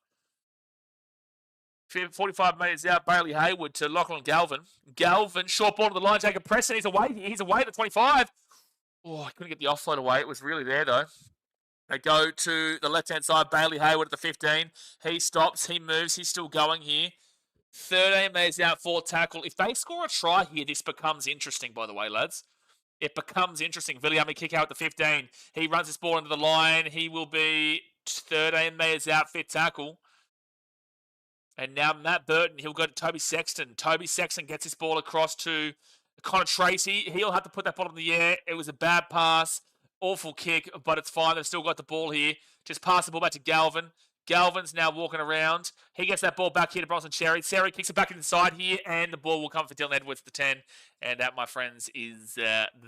Panthers get the ball to the 20. I'd probably lean with Aaron Clark, 1, Terrell May 2, and then Adam Fanua-Blake 3. I'm saying that quality-wise, though, you're saying AFB 1, Terrell May 2, and then Aaron Clark 3. But Aaron Clark was so pivotal to the Warriors this season. And so was Terrell May, but the Warriors finished well higher, is what I would say. Gary says, Dogs 12 runs, some lovely lines, almost through again there. Yeah, Lachlan Galvin and Jacob Preston have done really well together today. Fit tackle now for the Panthers, the 50. Rip Tom Jenkins, he had a good run. Yeah, this hasn't been a helping hand today for Tom Jenkins. Hasn't been a good helping hand for him getting back in. All right, so the Bulldogs now, they'll get this ball across here to Connor Tracy at the 10. And Tracy's going to run this ball back into the 20. There's like a very sliver of hope for the Bulldogs. It's not going to happen, but there's a sliver. Karaz gets it off into Bronson Seri, and he's going to be 30 metres out, second tackle. Namana Tawase must be one of them. Oh, Namana Tawase is another one we forgot about. Oh, Karaz, good offload here. Bailey Hayward. Bailey Hayward will get this ball across into Bronson Seri. Seri here at the 30, and he will get taken down to the 28. Third tackle penalty. All right, Dogs, you have to score this set. You got to score this set. You have got to score this set. Oh, geez, you got to add in one to Wase as well. But I just think that the forwards are probably more important and integral to the team if we're comparing across. So I am still going to probably put, like, that's a very difficult question. Maybe we'll talk about that in the Dally M stream. All right, so the Bulldogs here, they're going to be 42 metres away here from the line first tackle. Maybe a little bit interesting here. And then we've got some up talking about Chad Townsend. Out of the left-hand side, Toby Sexton off to Siteli Tupanua. And Tupanua is going to be 33 metres away, his second tackle. Jaden's take the 2, Dogs. Well, they might. Well, oh no, Tupanua, God bless him. There's something wrong with his left knee. Or is it his hand? No, he's grabbing his left knee here. Please don't be anything seriously bad. Please don't be anything seriously bad. 2 quick tries make it interesting, Benny West. You're absolutely right. Oh, this might be a bad, dangerous tackle here. This might be a penalty to the Dogs against Mitch Kenny. This may be a penalty to the Dogs against Mitch Kenny. It is on reports, but it's a penalty here. Not Mitch Kenny. It is Brad Schneider. Dangerous tackle. Brad Schneider on report. Because you've got to remember, a converted try here makes it a 14-point game. And that'd be a point a minute, which is still tough, but it'd be doable. And again, the Panthers are very well known for second half fadeaways. They are. This year. Back end of this year. Bailey Hayward, right-hand side, first tackle. Toby Sexton, Matt Burton. He'll go himself here. He'll be taken down to 15. Second tackle. This is do or die right now, Dogs. Bailey Hayward, Toby Sexton. Toby Sexton, short ball. Tupanua back into the line. He'll be 5 metres out. Third tackle. Third tackle. Bailey Hayward out the back now to Galvin. Galvin gets it across to... Oh, that's your game. That's his season. Galvin throws it over the sideline. Well, that's what happens when you have to throw and just throw the ball around, man.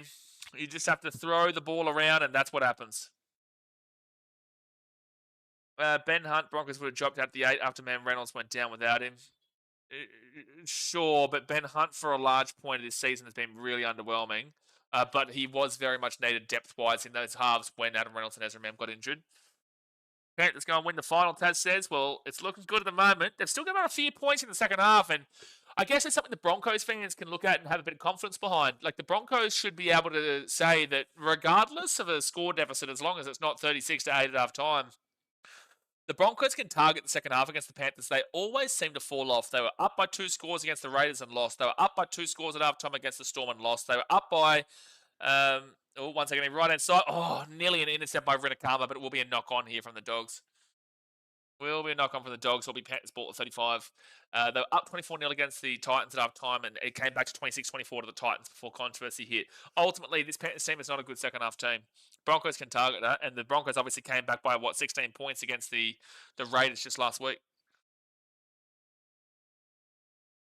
Charlie passes, yep, that game's 100%. Sean says, seriously? Yep, unfortunately. So 11 minutes 43 to go here of the Dogs season. Unless they can get the miracle of all damn well miracles. The ultimate miracle. It will need to be something special. Literally the greatest comeback full time. They would need. Second tackle now for the Panthers, the 45. So apparently it was just a bad cork from Sitili Tupanua. It's a huge hit there, but the Panthers still get this ball to the 30. It's a penalty for a late hit. Penalty for a late hit. A penalty to the Panthers there. There is 10 minutes to go here in the game, guys. Hit that thumbs up button. Subscribe if you're new around here. And don't forget to go subscribe to BKRtravel in the pinned comment. And go ask your question about any of the countries that have been this year. That also shouldn't have been a penalty, in my opinion, but it will be classed as a penalty. It shouldn't have been a penalty. Chad Choice is coming. Panthers, give us a feedy bomb. Yeah, well, here's your chance. If you want a feedy bomb, we're going to score right now. 10 minutes to go. They're going to be 25 metres out. They've scored pretty much every time they've been down here today. 6 out of 7 times, or 7 out of 8 times. All right, first tackle now at the 28. Right-hand side of the Panthers is Io off to Moses Leota. And Leota will be 25 metres away. Depends on which Broncos play next week. It should be a good game. Yeah, hopefully it's a good game, but everyone expected this to be a good game too. Third tackle at the 15. Oh, he may have lost that. No, it's fine. Isaiah Yo at the back to Cleary. Cleary here to Edwards. Edwards at the back. I got Tungo. Pull on a Motti. Try time. 44-20 with the kick to come. The Panthers have scored, what, 8 out of 9 or 9 out of 10 times down here today? That is ridiculous. Bulldogs' defense today has been putrid. Putrid.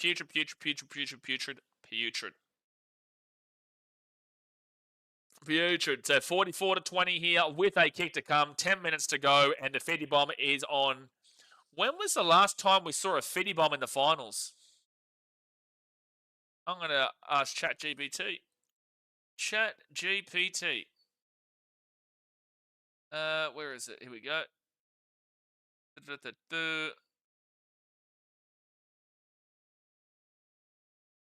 Let's go here.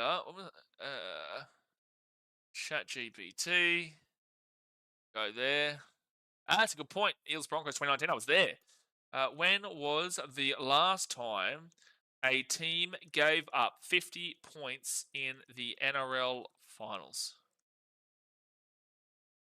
So I think the answer is probably going to be that Eels Broncos game. The last time a team conceded 50 points in an NRL finals match was in 2005. Well, that's not right. When the West Tigers beat the Cowboys 50-6 in a qualifying final.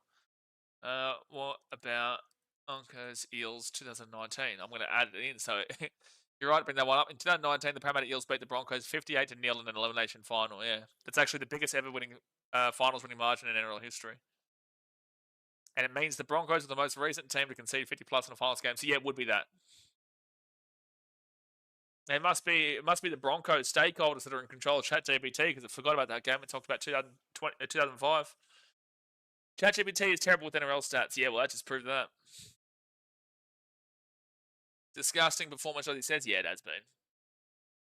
Martha says, so far this is the best live stream. Well done. See you back for Panthers and Broncos game. Yeah, well, we're here every day this week too. Got Titans post-season review tomorrow. The St. George Illawarra Dragons post-season review on Tuesday. On Wednesday, we'll be here for the South Sydney Rabbitohs season review. Thursday, we'll be here for the West Tigers. And then, obviously, it'll be Storm versus the Sharkies. Saturday, Cowboys post-season review. And then Sunday, we will have... I'm going to have to do the Cowboys season review after the grand final, because my team is playing in the AFL grand final. So I'm not going to miss that, that's for sure. I might even do it in the morning, to be fair. I might do the post-season review in the morning for the Cowboys. And then Sunday, we'll be here for... the Panthers versus the Bronx. John says, I finally surrender. Ivan Cleary is a super coach and Nathan is a once-in-a-lifetime. Wow. Yeah, absolutely. Absolutely. That says, what about the biggest margin in the grand final? Maybe 08 or 09? I'll be 08. 40-0. 40-0. It would have to be Manly versus the Storm, especially in the NRL era. I swear. Oh! Living on a prayer. Short dropout, doesn't go their way. Panthers get the ball here at the 40. Basmus says, we still have to play 9 minutes. Basmus, unfortunately, we do. And we're getting ready. We are getting ready to sing and dance a nice little Fetty Bomber. We're getting ready to dance a nice little Fetty Bomber. The Fetty Bomber looking good. Third tackle here now for the Panthers. And they'll be at the 50. Reese, do you think AKP will sign with the Waz? I'm not going to speak about that. Nathan Cleary right inside Liam Martin. He's going to be at the 35. It'll be 4 tackle. I know too much to be able to have a conversation about that. Jared Farmoney says Raiders and Bulldogs out in straight sets. I didn't see that, to be honest. Didn't see the Raiders. I have been saying the Bulldogs actually. Us people have been watching these streams all the time, and inclusive of you, Jared Farmoney. I have been saying for about 2 months now the Bulldogs are giving major Sharks vibes of recent years where they could get knocked out in straight sets. I have been talking about the Dogs getting knocked out in straight sets for a while. I didn't see the Raiders get knocked out, but no way. In straight sets. Did not see that happening. John says, let's give it up for our awesome commentator. You're awesome, man. Appreciate you, John. Thanks for tuning in, as always. Still got 3 more games of the NRL to go, but then we've also got the internationals. We have the Pacific Cup, which will be... not Australia. The Pacific Cup, which will be New Zealand, Tonga and Samoa. Massive. And then we'll have the Pacific Bowl, which will be Fiji, Papua New Guinea, and Cook Islands. And then we also have the Ashes, Australia versus England. It's going to be a huge off-season. Second tackle at the 45. And then we actually have the actual Ashes in the cricket. Instead of the Viking Club, they should do the Bulldogs bark. Not much barking here today, unless it's Chihuahua barking, like it's Chihuahua boy. It's that Chihuahua barking here. Not much. By the way, For a game that had, it's a knock on Dogs. For a game that was meant to be a low scoring 8-6er, it is 46-20. Oh my gosh. Both teams mid-range attack, both teams top 3 defense, and yet we're seeing 46 points for the Panthers and 20 points for the Dogs. I at least wanted the Dogs to up at the Panthers a bit more. Yeah. People should have themselves, they should be putting the Panthers on notice right now. The whole comp's on notice. This team is about to potentially win 5 premierships in a row if they play like this next week in the grand final.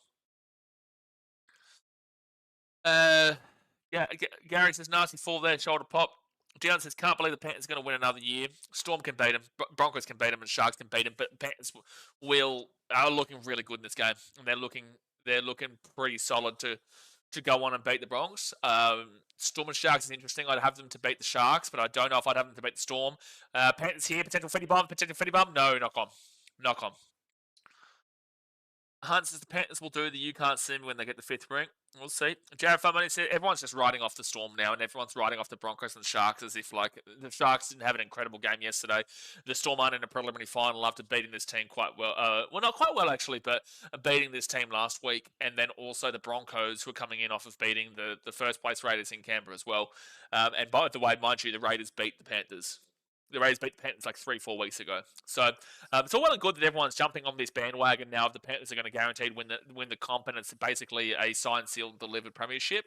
But the Raiders beat the Panthers. The Storm also, mind you, beat the Panthers about 4 weeks ago, while the Storm had half of their players out. The Panthers had a full-strength team, and the Storm were playing away from home.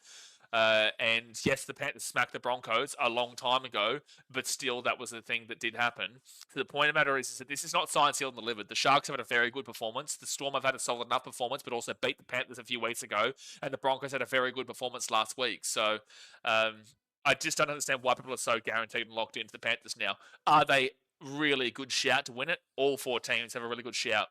Bulldogs here taking out the 45 on fit tackle. To be honest, did you play footy as a kid? I played pretty much every sport as a kid, man. But yeah, I played some rugby league. I mainly played rugby union, though. Forward pass there from the Dogs, and the Panthers get the ball to 40. Martin says, Sharks played well yesterday. Anything can happen. They did. They played really good. Second half, though. Second half. Garrett Troy says, ref robbed us of a fitty bomb. There's still 4.5 minutes to go here to potentially get a fitty bomb. By the way, I got my Chicago Cubby socks on right now, mate. My Chicago Cubby socks on. We're in the playoffs.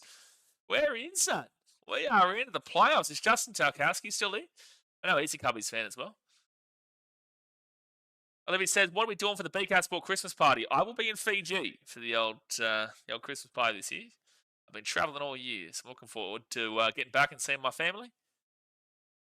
Silencer says, was going for the Dogs as a second team, then they signed Galvin, kind of left a sour taste. That's why people say Galvin effect. Oh, Silencer, they are going to get crucified this week, dude.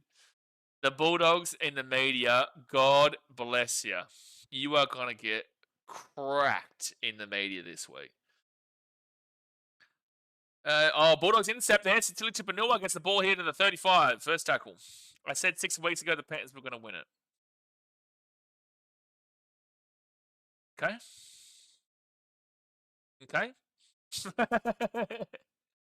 So, and look, sure, the 4-time premiers, 5 grand finals in a row, team that was at that time coming off the back of, 7, 8, 9 wins in a row against no hope at teams, besides the Bulldogs team at the time, which was 8-6, which was a good game. Did you say that after they'd lost their 3 games to the Bulldogs with all their players out, the Storm and the Raiders? No, because that's not 6 weeks ago. So you said that when they were on that win streak against teams like the Titans, the Tigers, the Bulldogs are right here, the 20. The Titans, the Tigers, the Eels, and all that kind of stuff. If they go on to win it, then great. But you know what I'm saying. Jay says we can go treasure hunting on the beach. Another 30 episodes of Going 360. Oh, yeah. Broncos deserve to win a grand final after their devastating loss in the last grand final. No one deserves anything. You got to earn it.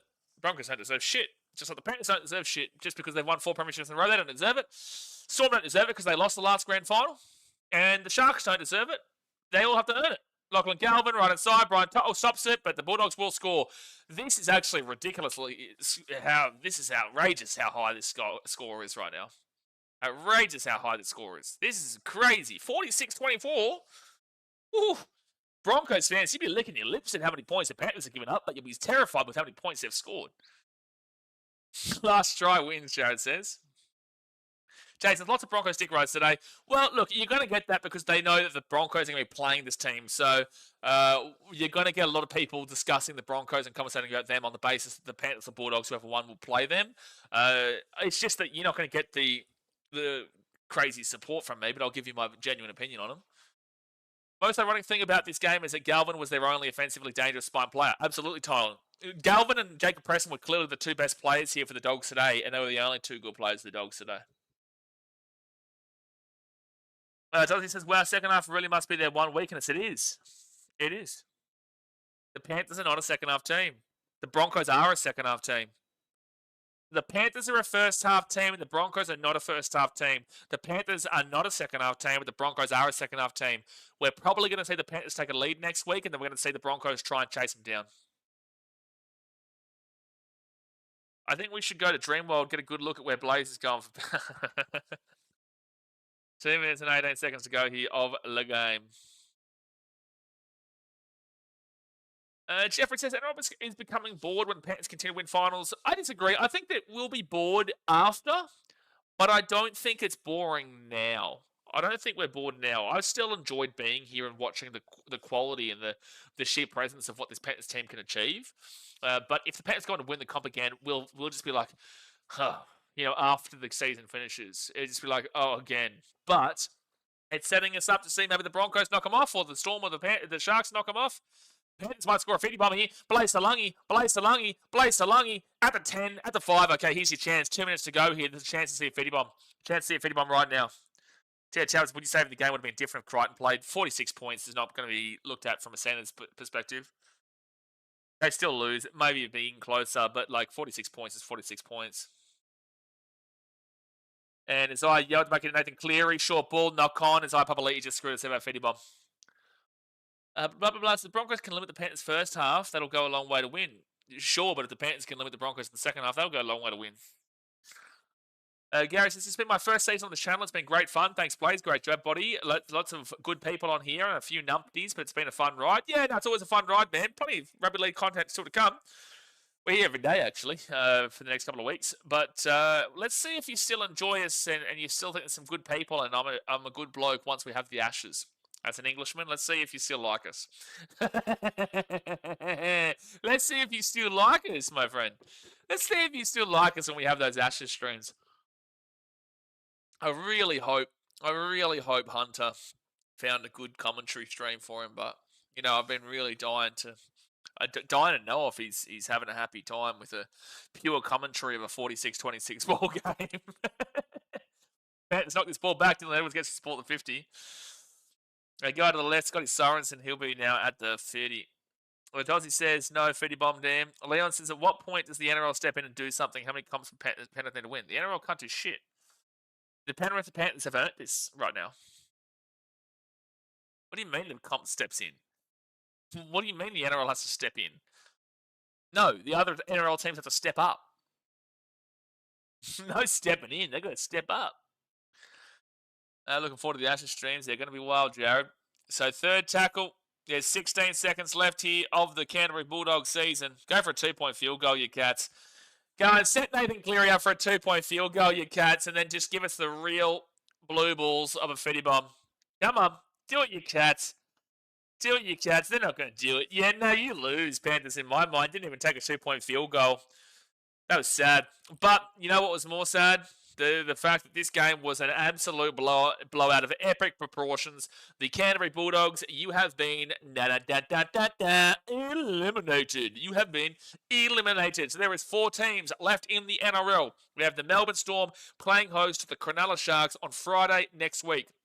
And then on the other game, which is on Sunday, because the AFL Grand Finals on Saturday, so they've shifted around a couple of games. On Sunday, the Broncos will play host to the Penrith Panthers at Suncorp Stadium. And then whoever wins those games will be in the grand final against each other. So very interesting week ahead.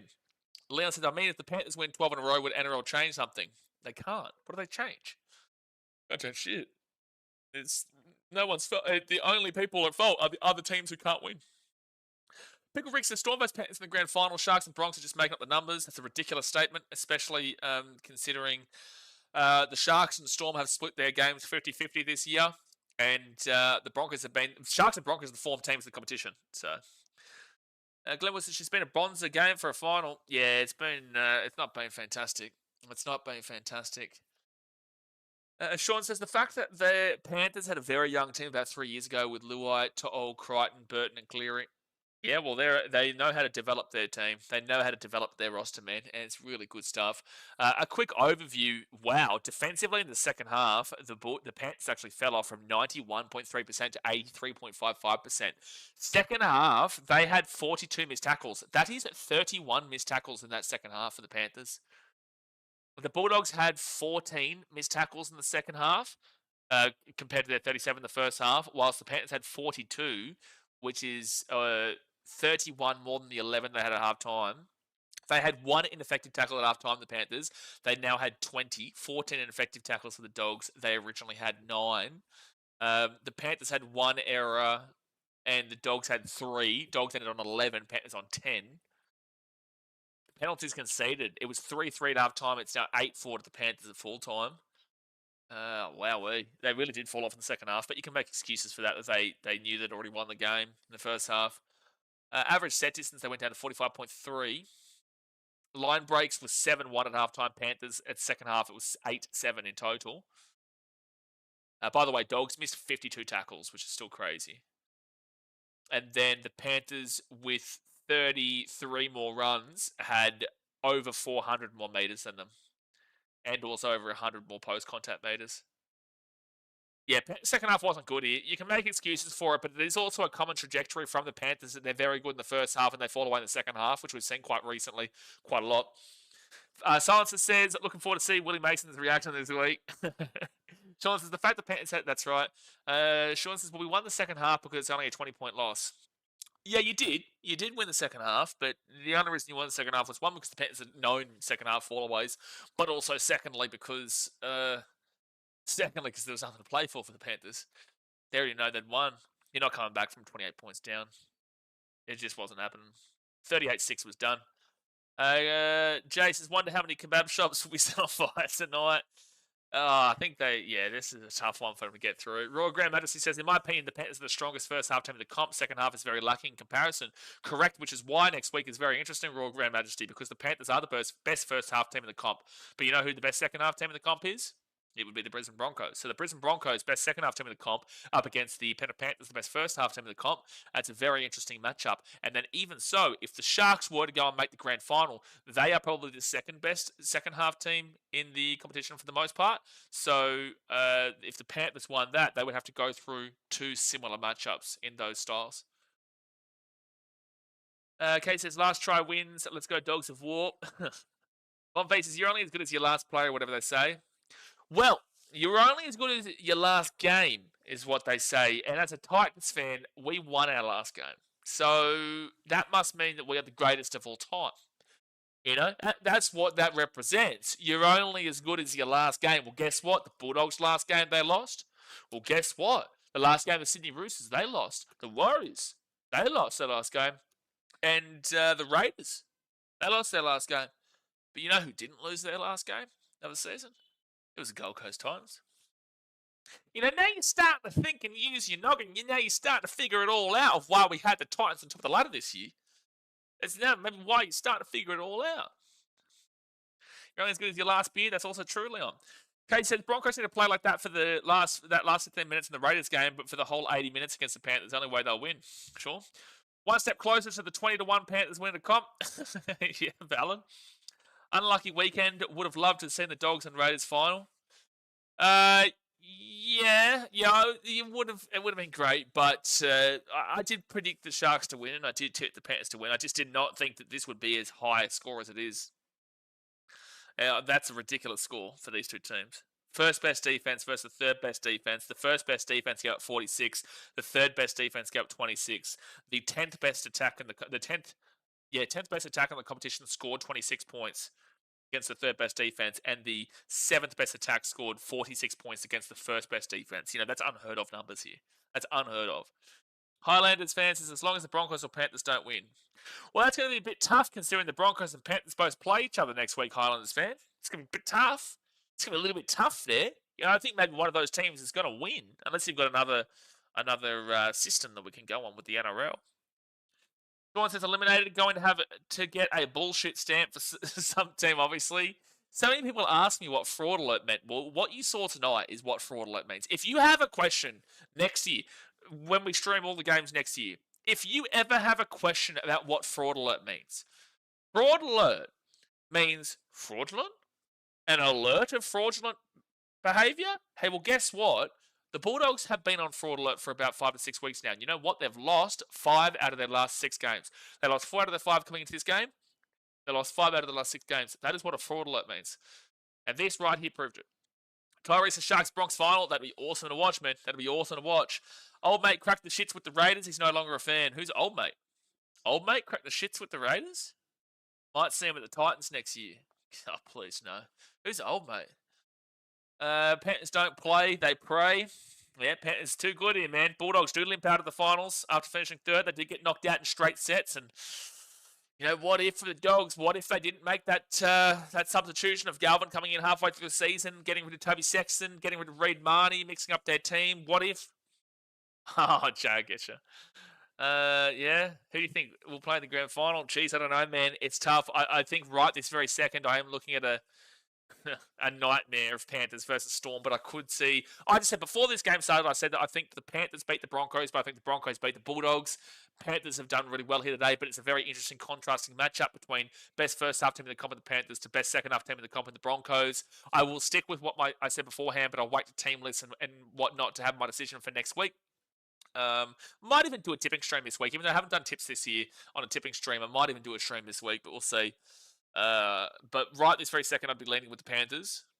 And then in the other game, Storm Sharks, I just don't know. I'm probably still leaning with Storm because they're at home, but the Sharks can do it. We could be absolutely in for a Panthers Storm grand final, and that makes me sick to say.